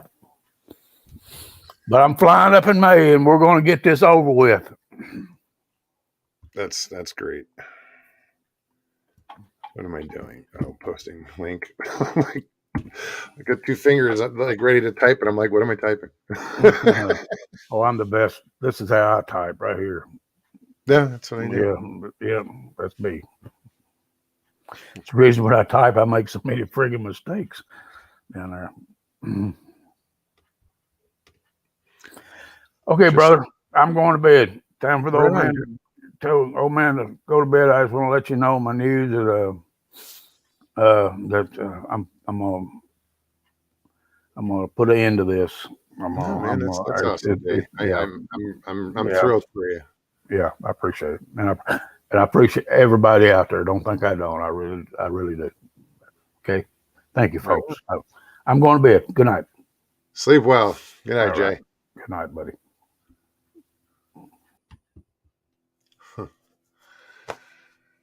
Well, that was cool. Jay, thanks so much for hanging out with us. Paulie. So now you got to deal with me. Poor people. The link is in chat. Anybody wants to pop on? You know how it works. I'll just make sure it's there again. Oh, I'm sore. You know, lately I've been just doing multiple things, you know, around here. Been doing landscape and taking trees down. But I started working on my nephew's truck. And just standing in that one position, leaning over a little bit over the engine compartment. Holy crap, my back hurts. But yeah, you know, he's got this 94 Ford Ranger. It's 4-cylinder. 360,000 miles on it. He's the third owner. He's only put maybe 30 on it. I got to change the water pump. People looked at it, no, your head's cracked. And I'm like, or your head gasket is shot and all this crap. And they told him that. He believed that. So it sat there. So I started asking him questions, and I'm like, dude, none of that adds up to a you know, a head gasket or a cracked head or block, whatever, you know. There was no exhaust, no white exhaust, no, you know, antifreeze in the oil or nothing. We ran it, and I think it was I'm changing the water pump on it. So I'm just doing a bunch of different shit, you know. But I've always been my sister's and my nephew's mechanic for forever, as long as they've been, you know, whatever. Bulletproof little trucks. I don't know which trucks you're talking about, but the old Toyotas were pretty bulletproof. Going back to like the 80s.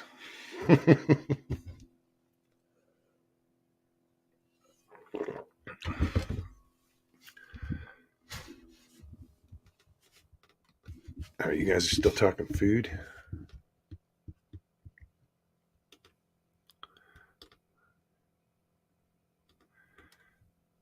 Okay, so let's take this. Miss Dill says, Nikki, I got unsubbed from you and 7 other channels today. What the fuck? So is YouTube doing a cleansing? You know, because like I said, I'm losing subs. I'm not sweating it. I'm not worried about it, but it's noticeable and makes you go, what am I doing wrong? And Stevie always told me she always got unsubbed from channels, so I don't know what their criteria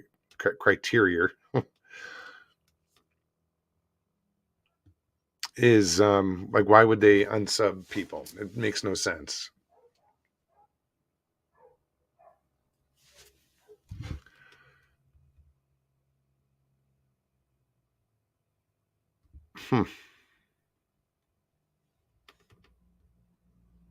Pine Island says, get on stream, Miss Dill. Make our night.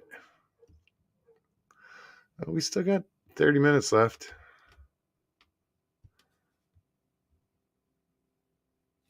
And Miss Dill says she hardly gets notifications.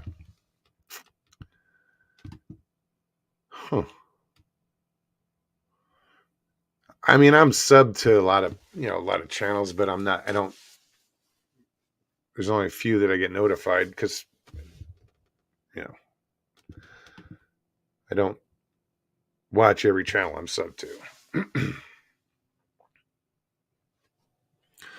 Oh, Mopar says a friend has a Ranger with over 500,000 miles. Never had the head off of it. Yeah, dude, I had an 85 Ranger.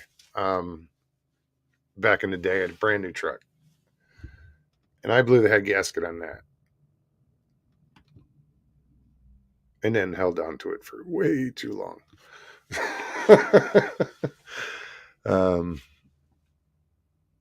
Yeah. What it was is I did the head gasket and one day it wouldn't run. I was like, what the hell? I did everything right. Almost. I woke up one day, I was like, oh shit, the firing order. Changed the firing order and it started it up. But by that point, I had already had another vehicle, so I didn't register it and it just sat and sat and sat. But yeah, the Ranger is a good truck. Even that 85, I mean, I would get into places that Jeeps couldn't get into in 4-wheel drive. It was just that little extra longer wheelbase. I think that was 113 inches.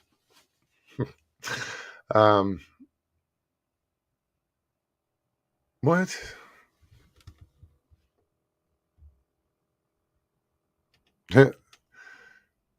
Mr. Lee, you don't have to if you don't want to. I mean, it's up to you.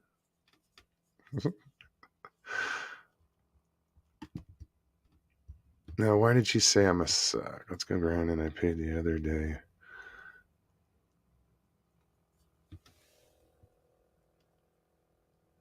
Oh, damn. $4.83 a gallon for diesel. Yeah, I've seen it over $5. Stupid. Oh, the other thing I got to do is, my dad's Polaris. He's got a 900 XP. I got to do brakes on it because I would rather drive that locally than his truck because it does so much better on gas. Plus, it's fun to drive.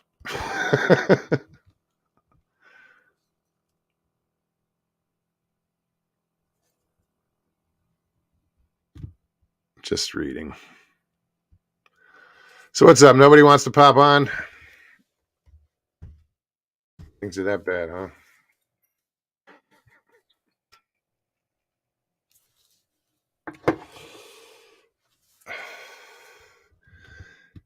Yeah, it's funny, you go away for a while, and it wasn't my intention to. Well, anyway, here I am.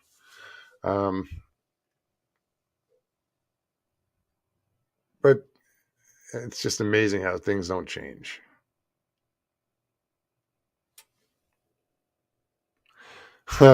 Charlie says, I think Mr. Lee needs a channel. He's got a channel. He just doesn't use it. Y'all have a channel. Every one of you has a channel. That's what you do with it.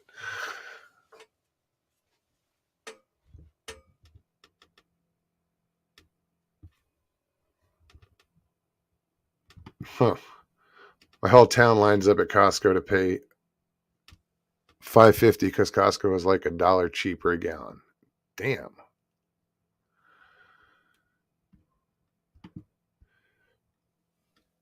Tracy, what's up? Or no, it's Troy. Sorry. I need glasses.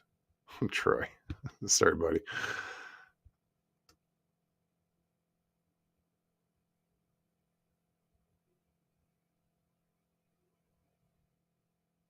The crush washer on a quad? I have no fucking clue, dude. Never heard of it. Lucas, could you explain the process how the crush washer on a quad oil change works? I have to do an oil change and don't want to mess it up. Never heard of it, dude. A crush washer? How many washers do you have to deal with? There's one on the drain plug and the oil filter, and yeah, the one on the oil filter is built in. I don't know, dude. Whoa, Scotty Waddles. What's up, man? Hey, now. How are you? Yeah, I'm not doing too bad today. Right on. Been watching you for a while. Huh. Welcome. And been talking about Bigfoot, and the actually opposite of everybody else. I've been talking about Bigfoot for 50 years, So I just never jumped on a show like this and talked about it. So this is your first time? Well, I've been on truth shows, but I've never been on a Bigfoot show. I've been a moderator and I've been a co-host for like truth shows, like truthers, like people looking at the world saying, wait a minute, what's going on? And something doesn't seem right. And then you start investigating into stuff and you find that but you have to willfully go into things and looking at it arbitrarily, kind of divorcing yourself from your feelings. So sure. That kind of came up with 9/11 and came up with all the crazy things that have been happening, and when you're looking at 9/11 and all these things, I mean, I know there's only so much you could say, here. So, but I've been seeing paranormal stuff since I was 5 years old. Really? And I grew up right outside of Chicago, in a place called Melrose Park. And it's just like in between Chicago and O'Hare, kind of, but it's just about 5 miles from O'Hare Airport. So, I've seen crazy stuff right here, right in the suburbs of Chicago. I've seen UFOs, cryptid creatures. Such as? Well, the first one I seen was a gargoyle, a live gargoyle. Yeah, a live gargoyle. And I was with 30 of my friends, and we used to hang out in the creek because there's a creek that runs, it's Salt Creek, and it runs all the way through all these little towns here. And we used to hang out on Armitage, and there are these bridges, and they're actually wooden bridges, but you don't see them when you drive over it. All the wooden stuff is under the street. But when you go under the street, the creek passes under there, and it's all a wooden bridge under there. Well, we would hang out under it. It was a great place to hang out. And it looked like a dog running up. It looked like a pit bull. But when it ran up to us, it had the gargoyle face. It grunted. It had the wings. it shook it had its wings. wings. Oh yeah. Well, they were folded up on its back, and it made it look like it had a hunchback. But when it got close to us, it kind of shook its wings and growled at us. It looked just like a dog until it got close, until you seen its face, and it stood up, like a pit bull. So it had the big long arms in front and the really short legs and back. So it had the big burly chest, but it had a gargoyle face, just like the ones that hang off the buildings. What kind of skin? Skin, fur? What? I mean, I would say it probably was like a rubbery skin looking stuff. okay. We didn't really see hair. It looked like it might have had hair on the belly, but because we were about 20 feet away, we really didn't get it. It's still in your face.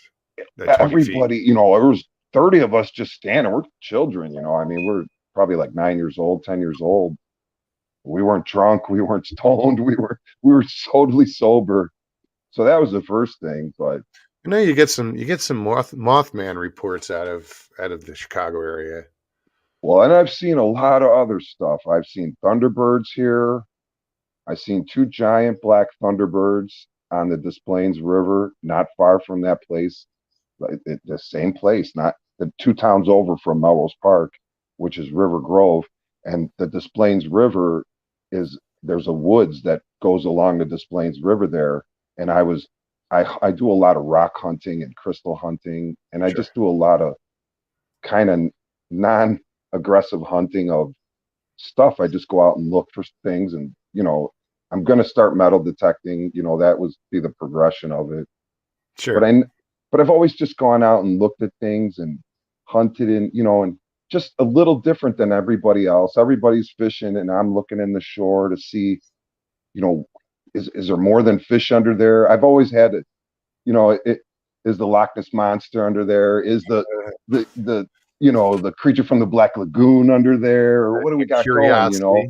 I mean, we've had alligators here in Lincoln Park. That's crazy. So we, the world that we live in, we've had bull sharks in Lake Michigan here. Sharks. They came up the river. Yeah. Sure. So you just never know. And when I saw the Thunderbirds, I was on the river. They flew right over my head. They were 2 giant black looking eagles, but they were black, and they had a 20-foot wingspan, 20 to 22-foot wingspan. And the reason I know that is because they flew right down the river, and there's trees on both sides of the river, and the river's about 30 feet wide there. And they were flying right down the river, kind of using the trees as cover, flying at the tops of the trees, but just going right down the river. And they were 20 foot, and they just went right above my head. And I was like, I have a friend who had seen a Thunderbird. Yeah. And as they were flying down the river, I was alone, and I said out loud, nobody's going to believe this. First of all, there's no such thing. This was before the internet. This was probably like maybe 2001, 2002, kind of before the big time internet, before you could, maybe it was at the beginning. I could have Googled stuff, but I didn't, because I really didn't know at that time until years later, maybe like 5 years later. And then, but when I saw them as they were going down, I said, what the hell were those? I said, what the hell? I didn't know what I mean, I knew what Thunderbirds were, like on the top of the teepees. Sure. At the moment, it's just a big ass bird. I didn't know they were actually real. I mean, that was one of the awakenings. Sure. But then I have seen Bigfoot. I have seen a couple of times.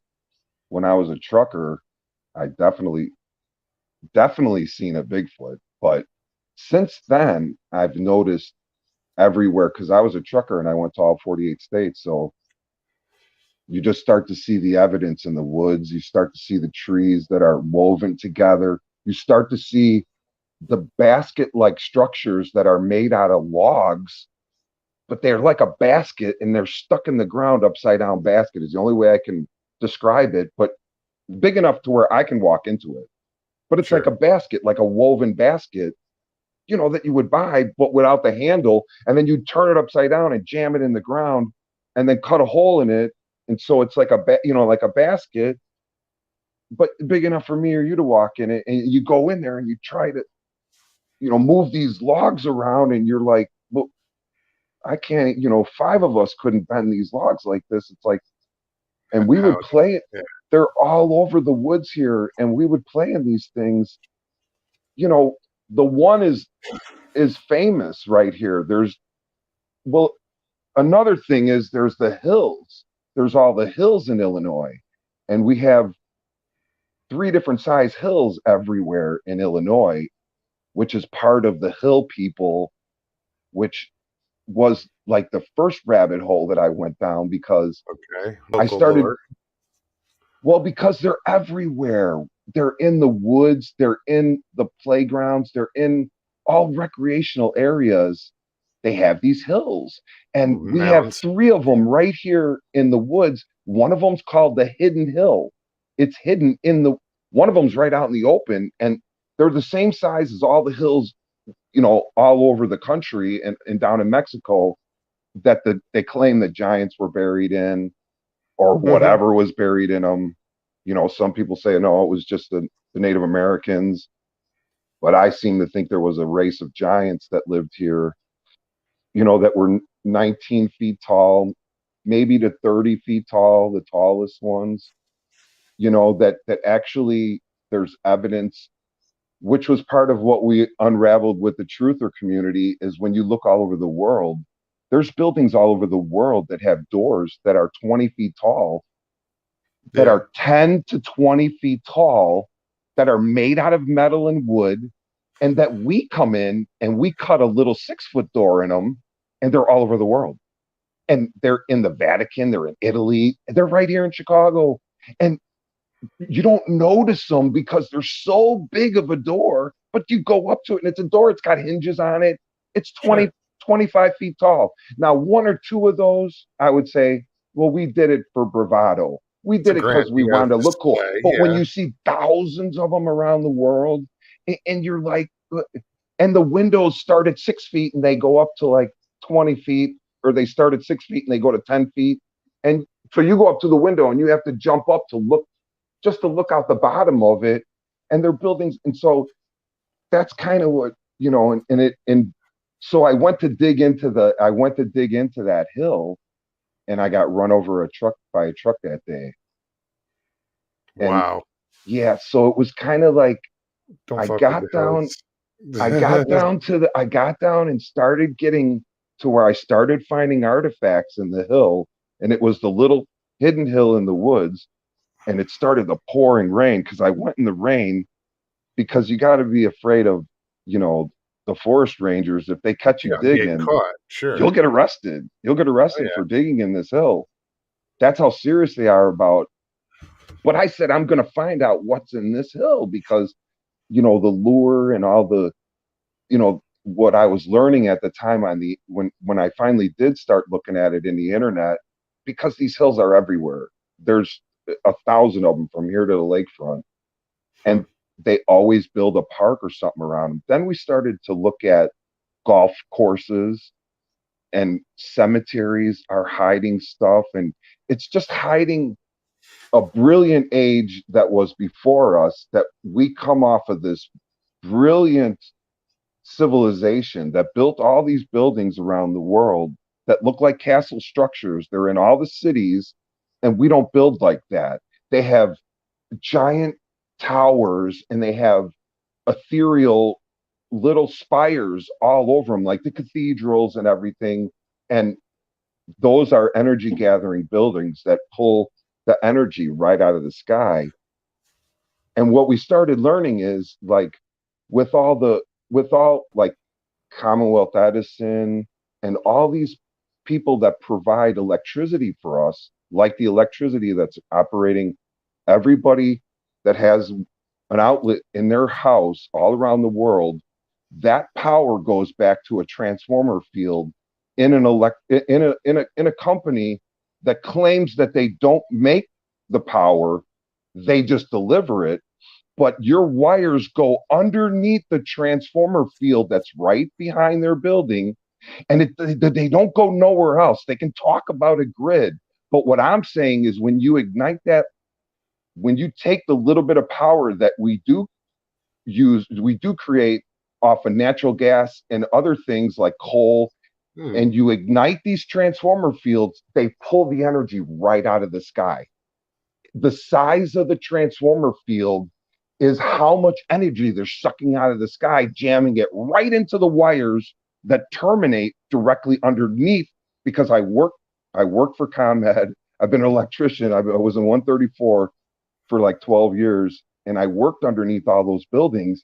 And when I started seeing that the wires dead ended right underneath these transformer fields, I would say, well, I thought there was a grid system, and these wires would eventually connect to all those big giant wires, and they'd be like, no, this is the dead end of the wire.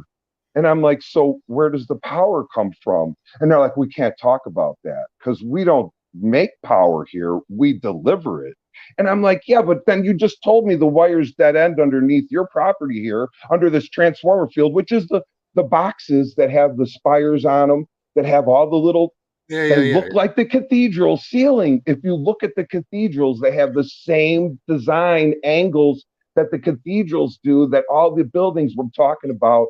It's an ethereal, they pull the power right.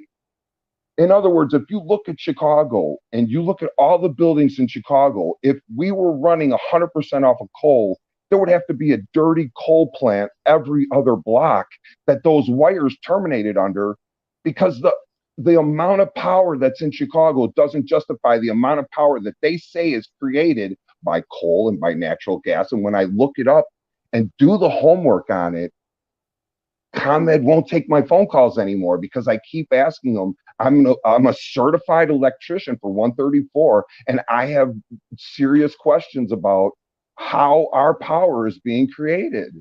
And they will not talk about it, but they're the only ones they're the ones you pay 100% for the power. Sure. And there's no one else to go. There's nowhere else to go to look for this power, because your wires terminate under every wire. In other words, you look at where these ComEd, it's ComEd in Illinois here, so it's Commonwealth Edison. But when you look at their buildings, all the wires go to just that building from every place. Like the wires don't go anywhere else. The wires that come into Chicago feed the transformers the power that they need to run, to suck the power out. It's hard to explain, but you need a constant source of power on these transformer fields, so that they can suck the power out of the sky raw. And I'm telling you, when you see these electrical storms go over a transformer field, if you watch them, you'll see the aurora borealis happen right off of these things, because it's a plasma. They're pulling out so much power, jamming it down your wires to feed to you. They don't tell us that. And if we knew that they're getting it for free like that, we would just build a transformer field behind our house, and we would say, we don't need your power no more. Well, you know what I'm saying? That's the whole principle of solar power. It's an alternate energy. Right, but they already have the power, is what I'm saying. That's all I'm saying. And if anybody would look into these things, and that's what I'm talking about, like the truth movement, and because you look into these things personally and you find out for yourself, and then you don't have to prove it to nobody else. You already know, because there's nowhere else you can go with this. When you're an electrician and you know about wires and you know about how the power works, it's only 2 freaking wires and a ground. It's not that complicated. It's a hot, it's a neutral, and it's a ground. That's it. What's so complicated about it? They're the ones that make it complicated. They're the ones that make it like magic, like a hocus pocus. Like, well, we're deliverers of the power, but nobody creates. I'm like, who creates the power? You can't get an answer from them. Well, if that was the case, if they were drawing power straight from the air, you wouldn't have these hydrothermic,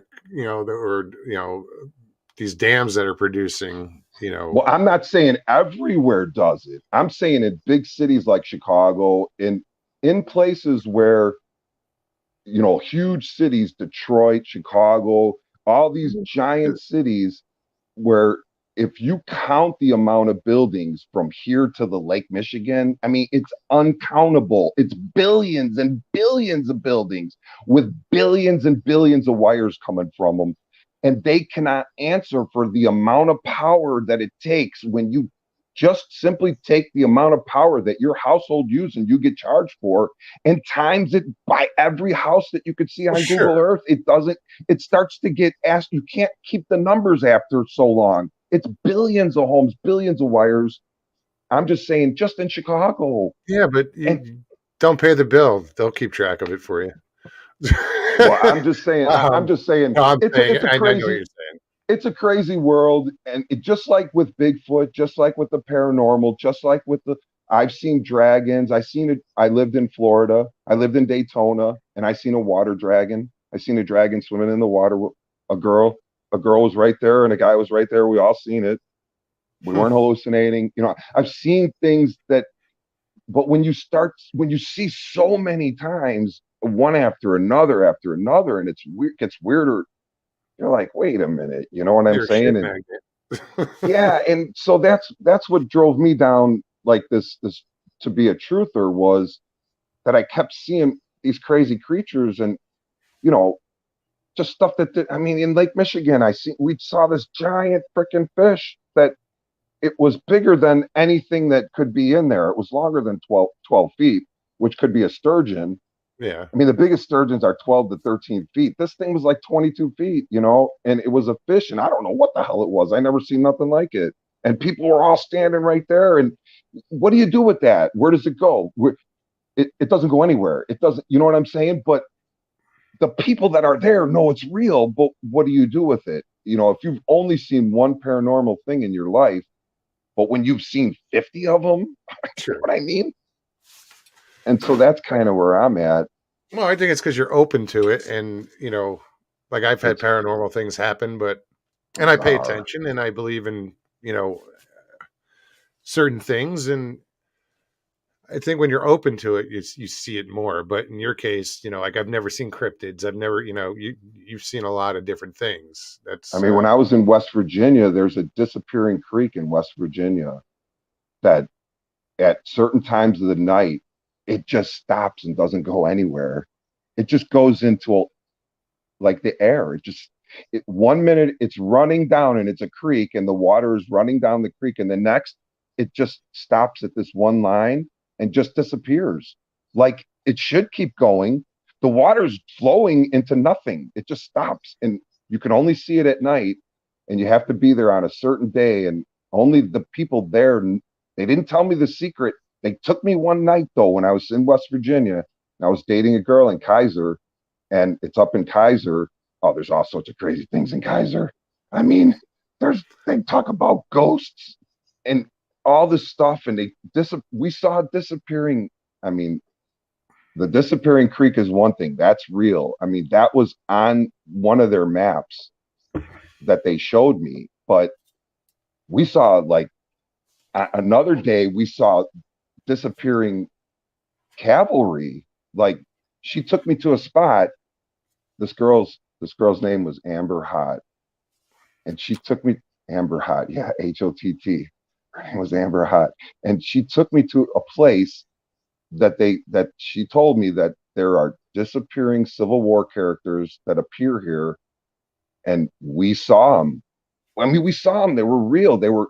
I thought they were reenactors. I said, okay, these are reenactors, right? She just said, just wait. And so we watched, and they all disappeared. I mean, just crazy stuff in this world. I just don't know why I seen so many weird things on that crazy level, but it's how you're wired. It just, we were traveling and I mean, we saw a lot of normal, cool stuff too, but just crazy, stuff in the sky. I mean, I seen UFOs here in Illinois 3 times, and every time there was a person there. Witness. Yeah, witness. Like, and it's good because I mean, all of my experiences, basically, they were witnesses. Yeah, it's like every one of mine has. There's been tons of witnesses on.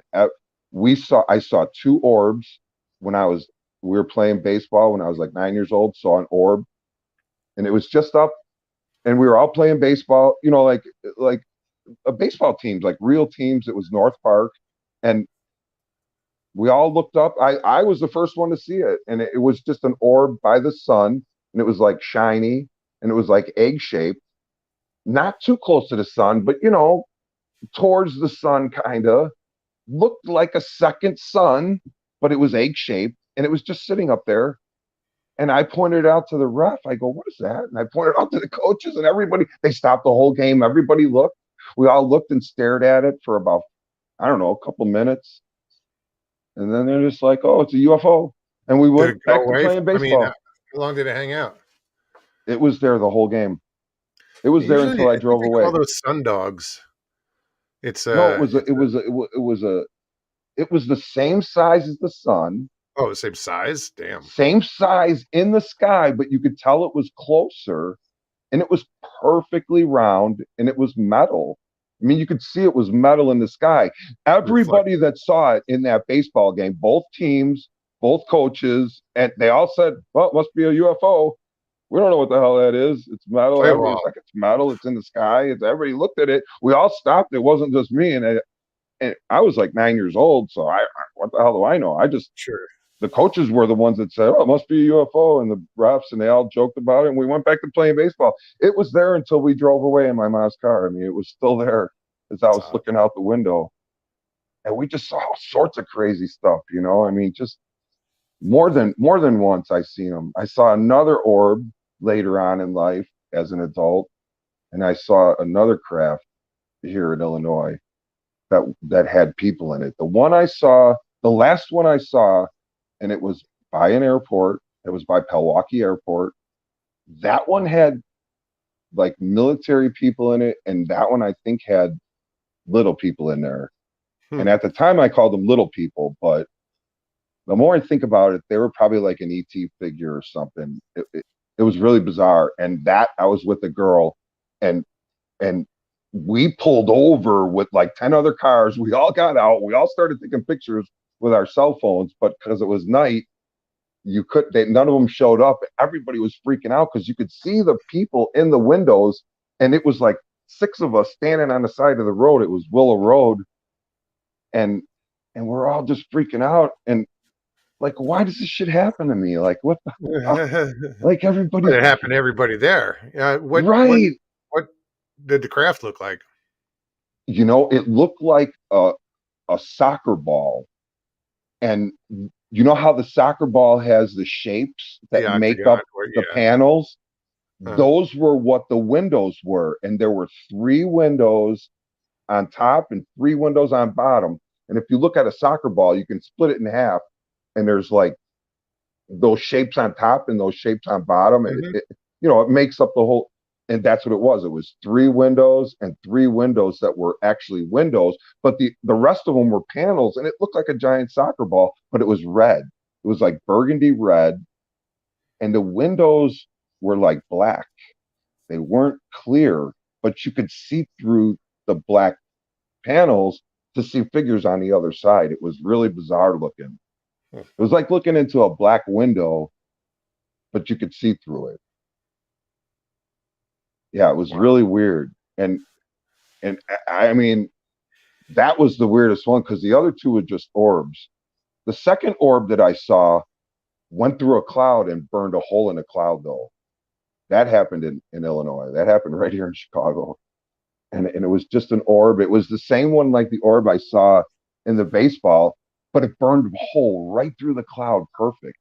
Like as it went through the cloud, it didn't disturb the rest of the cloud. It wasn't like the wind did it. It went through and like just dissolved the cloud and just burnt a perfect hole through this big cloud that I saw. Yeah, it was really bizarre. And the hole was there in the cloud for a while because it was one of those clouds that was just sitting there, it wasn't really windy. Yeah. And that was the most, and my girlfriend was right there next to me at the time. She saw it too. And we were sober. Every time I've seen these things, I'm not drinking. I'm not high. I'm not, Well, Well, that's good because it gives your more Gives credibility. me credibility. Gives myself credibility first of all. Because then people are like, "Well, were you drinking?" It's well. Have you ever drank anything and seen anything? No, not like that. No. And if I go get a bottle of rum and drink it and see shit like UFOs, I think everybody'd be doing it. I mean, that doesn't happen normally. So, no. but because people just don't believe it. People don't want to believe it. But it's a weird thing because it's the majority of people I know don't see anything. They don't notice anything. They have their little job and they have their life and they go. And their blinders are on, and kind of like that. But I mean, if they saw it and maybe they have seen things in their life and they just didn't recognize them as supernatural, they just said, "Well, that Bigfoot it's a bear," and that's how they get through it. And they'll talk themselves in, yeah, exactly, or whatever, But I'm always the kind of person that thinks these things are, that we are in a crazier world than we think, and that just this human experience, just to look at my own body and getting run over by that truck, and I was in a wheelchair, and they made me Forrest Gump braces, and I couldn't walk, but I could wiggle my toes and I could bend my legs and I could stand up, but I actually couldn't walk. Okay, so rewind a little bit. Okay, you got hit by the truck. Yeah. So did you have a near-death experience? Oh yeah, I was dead for 10 minutes and I was alive through the whole thing. I had the most bizarre death experiences. I had more than one, but I've had many death experiences in my life, actually. So, but these are the most recent, because I was run over about 6 years ago. So, and I've been recovering because you since said to then. look at your body. That's why I was like, wait a minute. I was riding my bicycle. I was riding my bicycle and got hit by a pickup truck from behind and made like multiple contacts with the vehicle, kind of destroyed the front half of the vehicle, got ejected, and basically didn't break any bones, didn't really have any injuries that you could see, but I herniated everything in my torso, and I herniated like all the way down to my privates. Mm-hmm. But I went for 3 years without them diagnosing me with hernias. So I kept bouncing around to doctors, and they kept telling me, we really can't find nothing wrong with you. We know you're not really faking it, but we can't find anything wrong with you. Finally, the surgeon found that I had a triple hernia, belly button, and 2 groinals. And so 3 years later, they did the surgery that I should have had like the next day after the accident. Sure. Like normal people get it run over by a freaking truck, and the next day they get diagnosed. Oh, he has a triple hernia. Let's do a surgery on him and save his life. No, I had to go 3.5 years in a freaking wheelchair with doctors telling me you're freaking crazy, and everybody like giving up on me. Like, well, he's faking it. He's faking it. Yeah, he got hit by a truck, but there's nothing really wrong with. Well, when they did the surgery, it just about killed me, man. I went down. I mean, I was down to 160 pounds, and I'm 6'2". So, I mean, that's thin. That's real thin, man. That was like pre-grade school shit weight, But since then, since they gave me the surgery, and now I'm walking again. Like that, after the surgery, I could walk the next day. They made me and it was so crazy. They made me these Forrest Gump braces, and I could actually walk because of atrophy, and yeah. So I could actually walk up out of the wheelchair, and I was walking like Frankenstein with my knees locked because I couldn't it was just my knees. It wasn't anything else. So these braces would lock your knees, and then you could walk stiff-legged. So I was stiff-legging around like Frankenstein, man. And I'm 6'2", and I'm ugly, I got a big deep voice, So I mean, I'm walking around like Frank, and you don't know how many people were so nice to me, came up to me, and just were like, "Oh, you're gonna walk again. You're gonna walk. Don't worry." It was the craziest time of my life going through that. But when they did the surgery, man, I could walk the next day without all that crap. And most of the side effects that I was having went away. But it's just been a crazy ride. It gave me a lot of time sitting in the hospital out, those years, to really dive into YouTube, to dive into all these things that most people don't have time for, to really study, go to the library. I was having my mom bring me books from the library. My It's poor funny because mom, if you ever see Stevie B in chat, first time she ever saw me was she was in a hospital bed and found my show. That's how I think a lot of people, because normal people don't have a lot of time to watch a lot of these shows, especially the longer ones, especially these later ones at night. So I could understand, but I've always, like, I watched every kind of show I could ever devour about Bigfoot since I've been a little kid. Since I've been 5 years old, I've watched everything on Bigfoot from, you can name them all. Coast to Coast was a big thing that brought me, the pre kind of internet was Coast to Coast. And when I was a truck driver, you would just put Coast to Coast on and bam, you're off 48 states, man. It was all over. So that was really where I got the paranormal side. But I've had paranormal encounters in Daytona. I had also things thrown at us that was a ghost, you could say, or invisible. We had every piece of glass in the place was broken in Daytona. And then we wondered why it was so cheap when we moved in there. It was right on the beach. It was at A1A and International. If you know Daytona, it's A1A and International. It's the biggest spot, man. It's right on the beach. You take International right to the Indy 500. I mean, it's like 2 blocks away. So I was right there, bam. But it was $500 a month, and I'm like, $500 a month. That's us. Now I know why it was haunted. And the first week we were there, we set up all our glass. When everything was finally unpacked and all set up nice, things started breaking. And at first we didn't really notice them because we weren't there for it. So we would come back and there'd be a glass broken or a knickknack or something. And you'd write it off as, oh, we must have knocked it as we were going out. But when it started happening in front of us, then the first thing was the remote control. The remote control, we got it was the first year. It was the first time that they got the you could get music on the TV. I don't know if you remember in the later channels, you could get all those music channels on I think whatever cable station. And so we were checking out we had the big remote control from the cable company. And as soon as I put it down on the ottoman, it went flying, and the remote control and the ottoman went sliding across the room, and the ottoman stopped right before the wall, but the remote control kept going and smashed into a million pieces against the wall. And there were 4 of us in the room. And when that happened, the 2 people that were our guests that were hanging out with, they left the freaking place and never came back. But then the next day, we had glasses break off the refrigerator. We had glasses.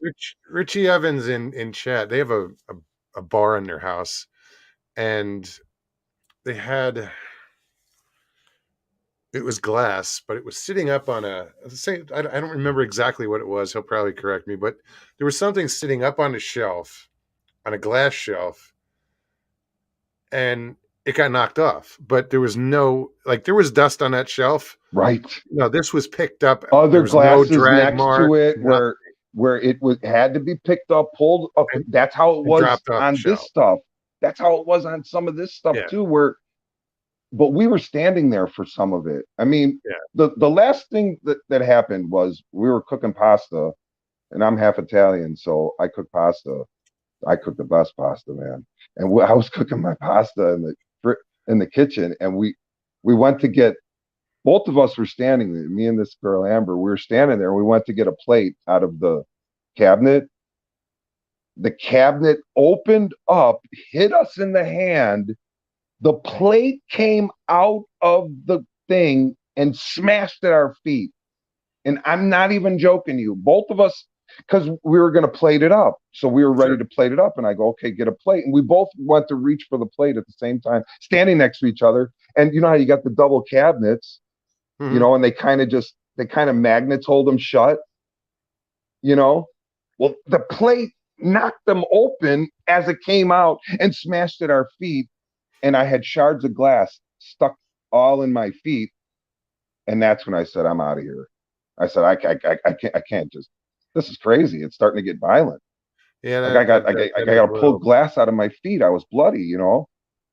And she didn't want to leave for some reason. This girl Amber was the whole trigger to everything. When I think about it now, everything that happened was she never got crazy about it. It never astounded her.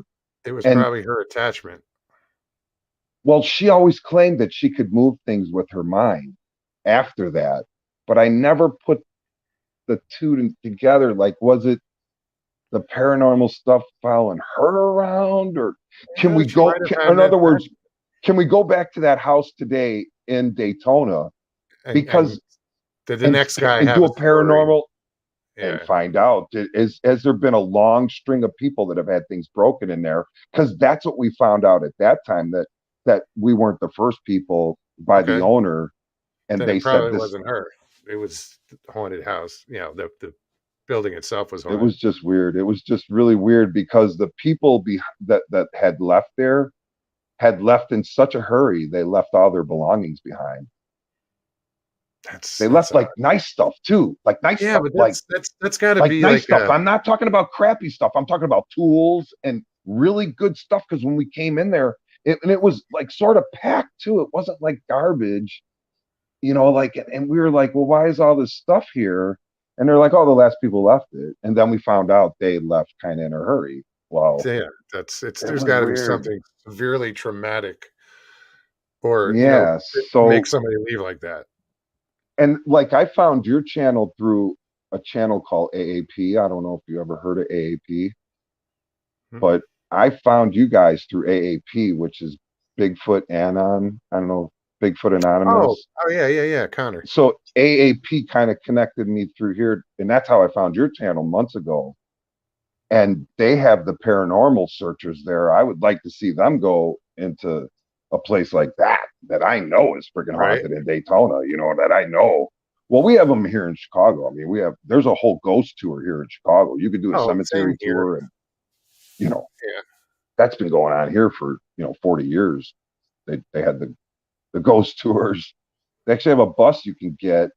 They'll take you around to all the cemeteries, tell you all the stories. We got the little girl in the glass case from the 1800s that disappears when there's a thunderstorm. We got the 20-foot tall Grim Reaper as somebody's, headstone.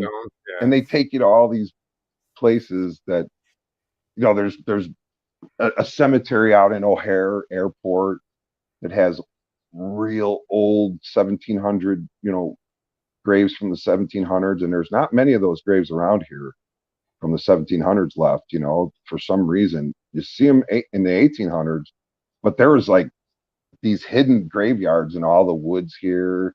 All the woods are haunted. Like they claim that a lot of these woods are haunted, like the tales of them. Like the haunted woods, they're called the haunted woods. You know what I mean? It's like it's not just a joke. It's like a real, it's legit. Yeah, it's just been crazy. And so that I just really think the whole Bigfoot thing, I think they're in every city. I think they're here in Chicago, in the woods in Chicago. They move around stealthily. You can't see them when they blend right in somehow. I'm not sure. I don't think they're an animal, but I think they're an experiment that's gone bad. Like somebody tried to mix a person and a bear and a gorilla together, and they came up with a Bigfoot. And somehow they released them years ago. That's the only thing I could figure, man. Otherwise, it's your theory. It's everybody's entitled. It's a theory that could work, because what I seen in the woods, when I seen it, it looked like a hybrid of a human and a gorilla mixed with a Kodiak bear. That's what I saw. Why Kodiak bear? What was bearish about it? Because this thing was like 12 feet tall. Okay. And Kodiaks are the tallest bear. And Kodiaks are 12 feet why tall. You threw the bear in there. I kind of figured it was because because gorillas are short. Because if you just mix a human and a gorilla, you're not going to get a freaking 12-foot animal. Are you? I'm just saying. No, I get it. But then you can't do that same thing with Chupacabra. You can't do that same thing with the Loch Ness Monster. You can't say, oh, they just made it from a human hybrid, mixed this and that together. So it only works with Bigfoot, that theory. Otherwise, it could be anything. It could be an alien. It could be whatever you want it to be. You know, you can. I mean, it wasn't Star Wars, for crying out loud. It was Chewbacca. So I mean, there has to be something to all these things that we see in the movies too. Yeah, I don't think they were, in my opinion, they're created not by humans. Well, because not necessarily by humans. Native Americans have had. It doesn't have to be humans though. Stories of these well, then you're getting into aliens and if you're getting into a creature that we can't find that's not in a zoo yet. You know damn well if they could keep one in a zoo, they would. They'd be in a zoo if they could keep them. Sure. And I don't think they do well in captivity. I don't think they breed well so either. And that's why I think they were released and that's why I think they were released. I don't think they were released because they've been around for hundreds of thousands of years. And that's what I'm saying. They were made thousands of years ago. Yeah, I just think they're an offshoot.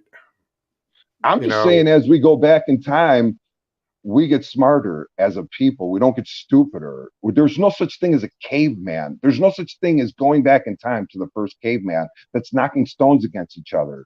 We have cavemen right now with advanced technology. We have cavemen living on islands right now that reject anybody. They reject they see the boats come by. They see the airplanes go over. They reject it. If you try to get on their island, they'll throw spears at you until you're dead or until they die. I mean, we don't even bother. Doesn't mean they're a caveman. Well, they live a caveman life. They have no tools. How do you know? Just because they don't have electricity or I'm just saying they live on isolated islands, and that's what our scientists would call a caveman. I'm not saying I call it, but that's what they would type as a caveman that doesn't use any kind of technology, that use stone tools, that use sticks and stones. And you can say that about the Amish, a lot of people. There's still a lot of people in our world that are like this. So I'm saying we don't come from sticks and stone creatures. We don't come from cavemen. We certainly don't come from nothing. I mean, that's the most ridiculous thing I've ever heard, is that everything comes from nothing. If that's the case, then anything goes. Then you could just make up anything. You know what I mean? If we all come from nothing. If the Big Bang came from nothing and everything you see that you can weigh and touch comes from nothing, then any explanation can go. You can just make up anything. Well, right? There's different camps on that. I mean, because then you can get into religion and or science. I mean, it has nothing to do with religion. I give a crap about religion. I'm totally anti-religious. I don't even care about God, or I don't even care about none of that stuff, because it's all crazy when you get into it. I mean, I believe there's a creator, but if there's not a creator, then nobody has a legitimate thing to say other than it just came from nothing. What else is there? We come from aliens, or we come from whatever, or we come from nothing. Or I mean, you either come from a creator or you come from nothing. What else is there? You can make a million things in between, but it's semantics. It's either something created this world and this life that we see, whether it's an illusion, whether we're in a hologram, whether it's a simulation, or whatever you want to call it. If something didn't create that, then it's crazy. Then my foot, the magical bones that make up my foot and my hand, which is just the most amazing thing, the dexterity in your thumb and your big toe. I mean, it just when you study these things, you could just stop right there. A universe in your hand alone. And to me, it has a signature of a creator on there. And everything that has this amazing, when I look at a tree and then I look at a bush and I look at these are self-replicating things that, I mean, just like we are. And maybe Bigfoot is just a creature that the creator made, or whoever this creator is. The creator might be a machine. So many rabbit holes. That's all I'm saying. I'm just saying we don't really. it's a lot of what ifs, and but shit. yeah, it's just otherwise, what's it for? What is it all for? Just so we can get another cheese sandwich, just so we could, just live to just have another dollar and another cents. Is that all life's, is that what it really is about, No, or is there a deeper meaning to us being here, Oh, sure. I'm sure there is a huge deeper meaning, if that even makes sense. Just the fact that we can articulate all this stuff shows me that there's a creator that is so brilliant and so amazing, just that we can ponder these things and actually talk about them civilly. Yeah, well, a lot of people, it goes back to wearing blinders. They don't give a shit. They don't want to see it. They just, they're in their box, their religion, their whatever, their beliefs, and there's but nothing these wrong people with that. on their deathbed, if these people are on their deathbed, they want to know then, when they're dying in their bed, that I've seen in the hospitals, when I worked in a lot of hospitals and they're on they want to know then. They might not want to know their whole life, but if they're dying on a bed and they know they're dying, they can only reject it so long, and then they get frightened and they get crazy. And yeah, I mean, people go through a lot if they don't deal with it in their life, during their life. If you get hit by a truck and die, you're not going to, you don't have no grieving time. You don't have no prep time. But I've seen a lot of people that knew they were going to die and they died, and they got really sick and they got scared and they got crazy. And then the last minute they wanted to know everything. Yeah, you're like, wait a minute, I've been trying to talk to you. If they waited 10 more minutes, they're going to find out all the answers. Yeah, it's just bizarre. But I was dead for 10 minutes in that accident, though. I was dead, and I was sitting up talking to the girl, and my blood stopped pumping, my heart stopped beating. I turned totally pale. I had no pulse anymore. She started freaking out. I was in the emergency room in one of those little rooms with this nurse, and she was like 18 years old. She had just started, and she freaked out. And for 10 minutes, she sat there and just freaked out and kept saying, "You don't have a pulse. You don't have a pulse." She kept checking the machine and kept trying to calm me down, because I used to look like I was freaking out, because I felt like I was being dragged out of my head, like in one of those cartoons or something. Yeah. And then after 10 minutes, my blood started pumping again. Everything went back to normal. She freaked out, ran and got the doctors. They came in. Did you have any experience when you were out of your body? Did you have any? What kind of experience did you have? I never made it. I never made it out the body. I was like half in and half out of my face. Like, okay, I could still see her and talk to her and control my body, but it was like I was being pulled out of. And this happened a couple times to me where I got pulled like taffy. The one other time, and this was all me trying to find out why I went from 250 pounds to 160 pounds and I lost all muscle. This is after a year of sitting in a wheelchair, grinding away, and 2 years, it got worse. And, 3 years I'm sitting in just dying. And then at that point, that's when I, was really sick, really down to 162 pounds, I think I was, and I was really sick. And that's when they finally said, "Hey, I think you got a triple hernia here. We're going to fix that." But prior to that, I was having all these, freakouts and everything. So yeah, it was the dying with her there, though, because the next day, after that day, I went back to the hospital. It was Weiss Hospital in Chicago, and that girl had quit. And they told me, the girl that I said, I want to talk to the girl that was in the room for me for 10 minutes, because something happened in that room to me, and I want to talk to her about it, because I was going for procedures to see why my belly was hurting me so bad. And I was going to get a lower GI, where they put the camera in you. Mm-hmm. And so when they were prepping me for that, that's when the nurse, I think she stuck one of my nerves, and that's when I died.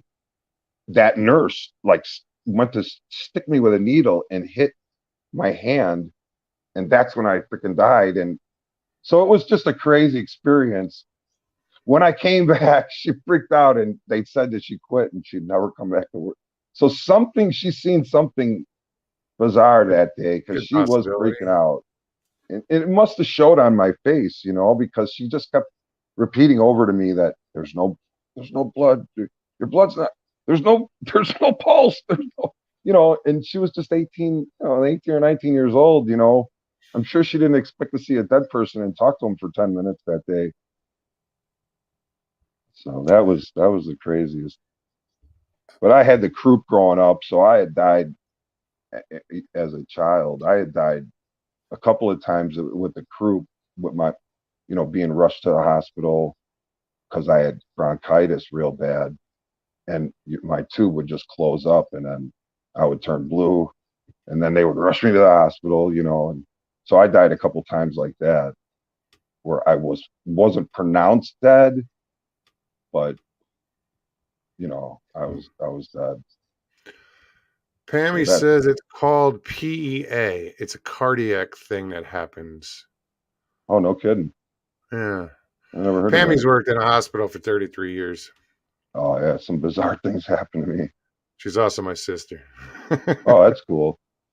Yeah, I mean, hospitals, there's some really, really great people in there, and then there's some really horrible people in there. So, it just depends where you end up, and, who's on that night. And if you're in an emergency room situation, that's one thing. But once you get past the emergency room, it's usually better. It's usually, the emergency room gives a hospital a bad name, because, if you have 50 people that come in from an accident, you're not going to be able to take each one of those people and give them the best care that you can. You know what I'm saying? No, they have to do what they have to do. Right. And I sympathize with the emergency rooms, because there's 2 nurses usually that control the ebb and the flow, and they need more on staff, but they can't have 5 nurses doing that job all the time, because you never know when these accidents are going to happen. You never know, what, you know what I'm saying? So they kind of just cover themselves. But when something does crazy happen, that's when, if you're there during that time, and you don't have, something horrible in your wait, you're going to wait, you're going to wait 2 days if you're in an emergency room. And, so that's where I've been in and out of so many emergency rooms chasing this triple hernia thing, that I know I've been at every hospital in Chicago, so it was crazy. But I saved the braces. I still got the leg braces. The Forrest Gump braces. Yeah, they were expensive. They were 10 grand, man. They were high tech. They're made out of plastic and titanium. So it had a little trigger on the side that you'd pull the trigger and it would unlock it so you could sit down. So when I would be able to go on the bus, get on the bus and sit down in the seat, unlock it, sit down, and then get up, snap them, and they would lock together. That was crazy. So I did go everywhere in those braces. It did keep the atrophy from like killing my legs off totally. Sure. But I've been through a lot of pain, so. But the Bigfoot thing, though, I just wanted to come on and kind of touch with that and kill some time. And I appreciate it, man. It's been amazing, though. The whole, I mean, I listen to Sasquatch Chronicles, Dixie Cryptid and all the. I listen to stories. I love listening to stories. Yeah, and I still listen to them all. I try to, now it's Monsters Inc. and a couple others. I can't. Monster 911 with Lance Hightower. I think Lance Hightower. Small Town Monsters, and there's a couple others. There's some really good channels out there. Yeah. So it just, to actually see these things, though. I went out 3 days ago and saw evidence of them. I went in the woods just 3 days ago and saw trees broken in the middle of tight trees, and you see the one tree broken over, and none of the other trees are touched. Yeah, it's like, how the hell did that happen? And you're like, well, okay, and it's snapped and it's bent, and then you know how the bend looks when it just breaks and it's just a million pieces, but it's still all together. you know, and only something that just had the strength to just bend that thing all the way down to touch the ground. I mean, what could do that? And I took pictures of it, and I was talking to my buddy, you know, from Canada, and I'm like, look, here's another tree. I'm like, look, all these trees, and I'm like, there's no machinery that got in here. There's no, what broke that? There's no wind that could do it because it's in Oh, between. yeah, you never know. I mean, it could be snow load. It could be, you know. I don't know. These are pretty thick trees, man. I'm just they're saying, you know, you like know I have trees that are dying left and right in my yard. You know, you don't yeah, know. these aren't dying trees, You know? man. These didn't die and be. You know what I'm saying? You could tell Yeah, the yeah. difference because I'll take a picture of a dying tree that looks just So the same but it was a died. green tree snap where it's This was fresh. a live tree that was broken. You could see it. You know the difference. It's very easy to tell the difference. I see it all over now. I mean, I see it in like I've been to all 48 states, and I've seen it in upper state New York. I've seen it in Mhm. Florida. I've seen it in California. I've seen it in the desert. I mean, I've seen it up in the state of you know, in Wisconsin. I've seen it in Washington, in Oregon. Everywhere I looked in all the forest, I made sure I went out and just, you know, walked through the forest and just looked and just, you know, ever since then. So it's Hmm.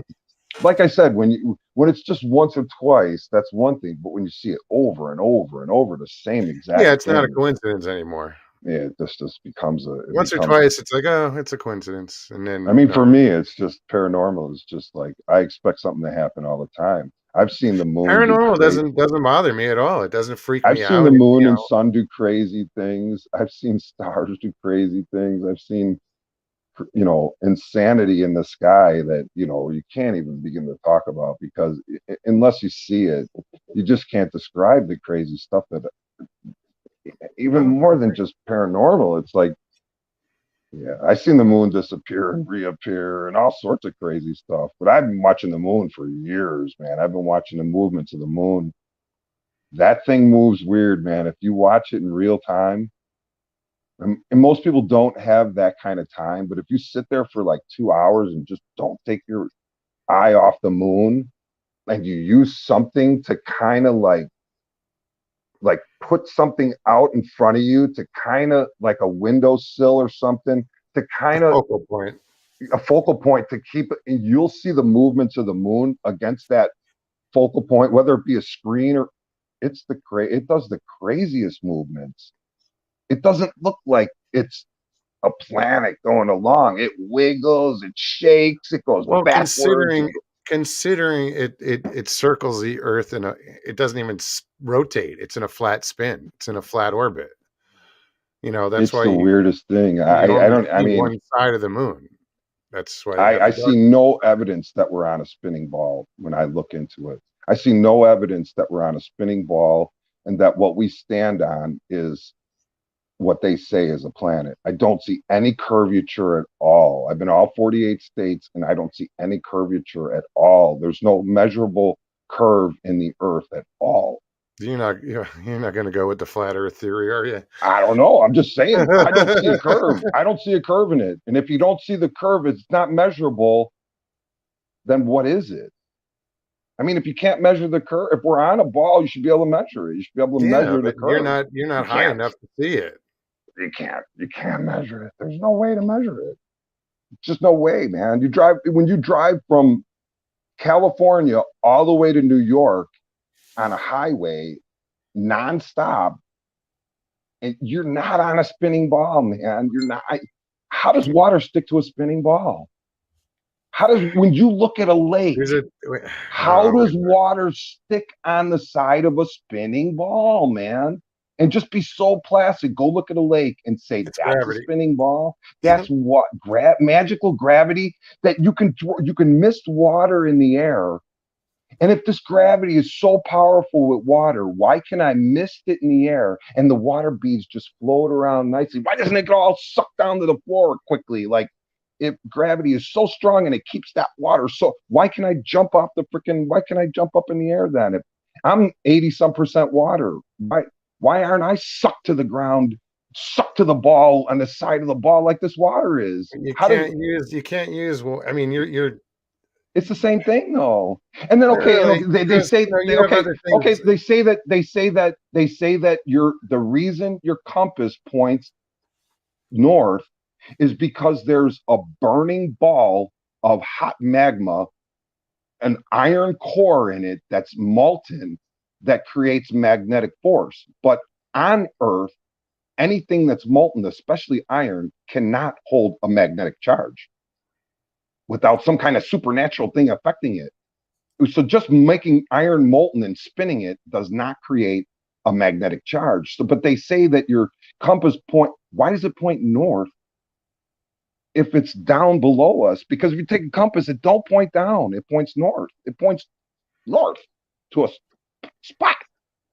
What could possibly, it doesn't make sense. Does it make sense to you? It's a magnet beneath your feet makes something point north. What? Really? A magnet below my feet that's way in the earth makes something point north, not south, not west, not east, but it makes a point north to a specific spot on a globe. Magnetic north. That doesn't make sense, man. It doesn't figure into the way magnetics work on top of the earth. What is so magical about the center of the earth that makes molten core make something point north? It doesn't make sense. I'm sure someone has the answer. I don't. Well, I know scientists have the answer, but it doesn't make sense on the size and the grandiose scale. When you take a compass and you take a very large, powerful magnet and put it on the table, and you have to go so close to that compass before it'll affect it and make it point to there. It doesn't even make sense how big this magnet must be for the whole world to be able to have a compass and point. I'm saying that the reason the compass points north is something supernatural, man. It's something beyond what we can explain. It doesn't make sense. I think there's a reasonable and probably pretty simple explanation for it on the grand scale. A little needle, man, and a little compass like this points thousands of miles from a magnet. It just doesn't. In the real world, that don't happen in engineering. And when you go to engineer something and you go to use magnetics in the real world, that doesn't happen. You can't take a magnet and affect something a half a block away. So it just doesn't make sense. I mean, what kind of a magnet, what kind of a molten core could that be? It's got to be bigger than what we stand on. It's got to be ridiculous. I mean, it just doesn't make sense. The whole thing doesn't really make sense. But you have to look at it kind of arbitrarily, because what is telling us that when you walk around, do you see you're on a spinning ball? Do you feel like you're on a spinning ball? I mean, what tells you that you're on a ball? Other than you look up into the sky and you see round things in the sky. Well, if you live on a pool table and you look at the pool balls and argue that you're living on a pool ball, you might be wrong. I'm just saying, I don't know what we live on, but it's not a spinning ball, man. It can't be. It isn't. It's something greater. It's something greater than that. It's because the earth is alive, man. It's alive. The mountains look like alive cells. They look like they were alive at once.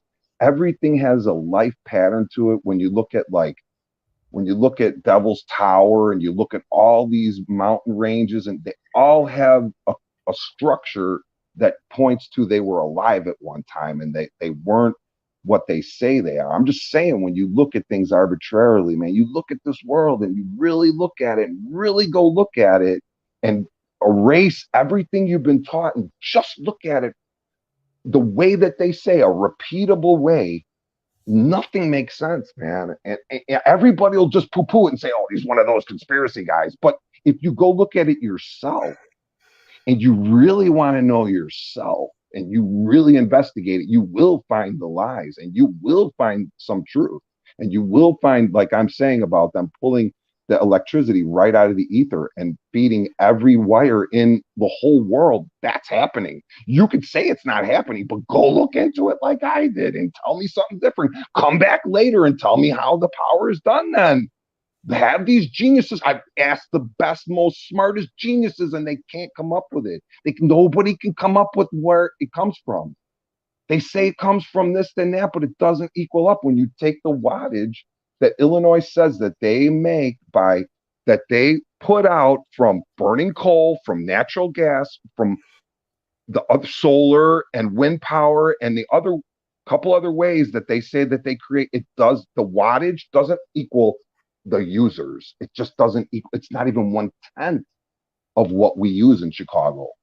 So that's what led me down that, because are there any nuclear power plants in Chicago, near Chicago? They're in Illinois. Yeah. Okay. They're in Illinois, but it's not enough to justify it. It's not enough to justify all the power that the city uses. It just doesn't equal up. They're too far away. Power doesn't travel well, too.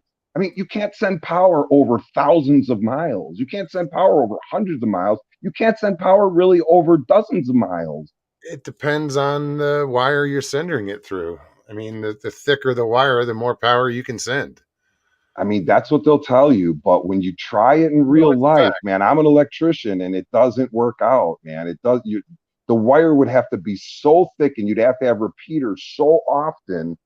I'm telling you that the power comes right out of the sky. Go walk over to a transformer field and look at it, and look at what I'm saying. Your wires terminate right underneath that machinery. Your wires have a dead end right under that machinery, and that machinery is creating the power for thousands of wires, that especially the one where I'm at right now, the power, there's thousands of houses and businesses around, thousands that lead there. And that's just one little ComEd plant. There's 100 of them in Chicago. And each one of them would have to have,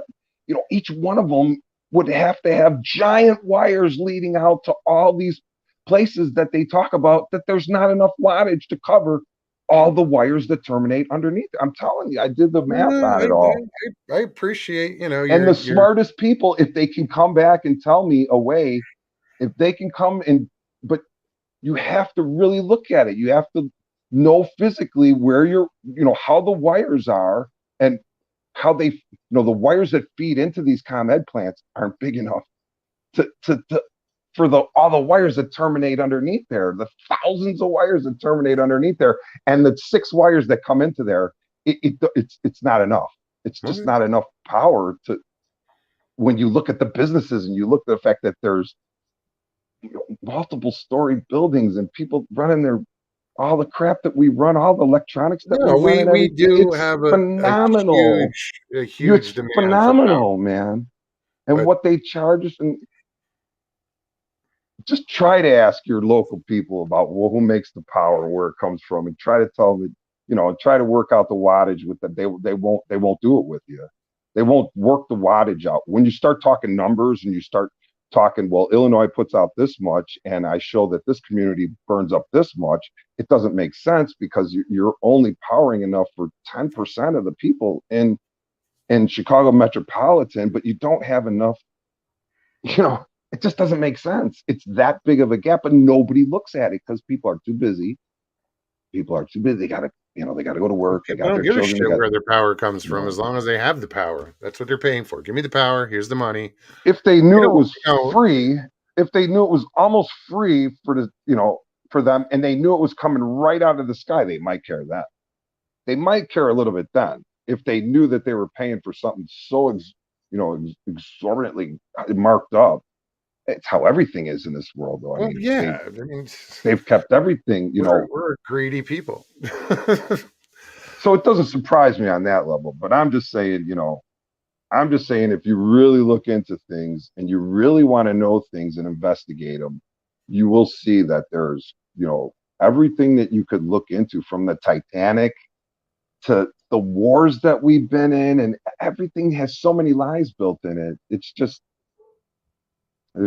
I don't know.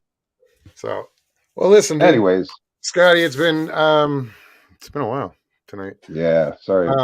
Thank you so much for coming on, man. I really appreciate you coming on. Yeah, it was amazing. It was the first time I've been back on a show in so long. I wasn't going to do it. I'm glad you came on, because I kind of ramble on, but it's all good, man. So many supernatural things out there to look at, and I want to hear in the future. Come back on, and I want to hear some more stories. I'm sure there's a lot that you haven't even Oh my gosh, remember. man! It just I like I've seen more than just that. So yeah, it goes on and on. It almost never ends when I start talking. That's why it's hard for me to you know be on shows about it, because that's why I've never jumped on, because I know it's just I got so many stories. I don't know how to tell them without they bleed into each other and everything, because it's so amazing. But it was really great, and I hope everybody has a great night.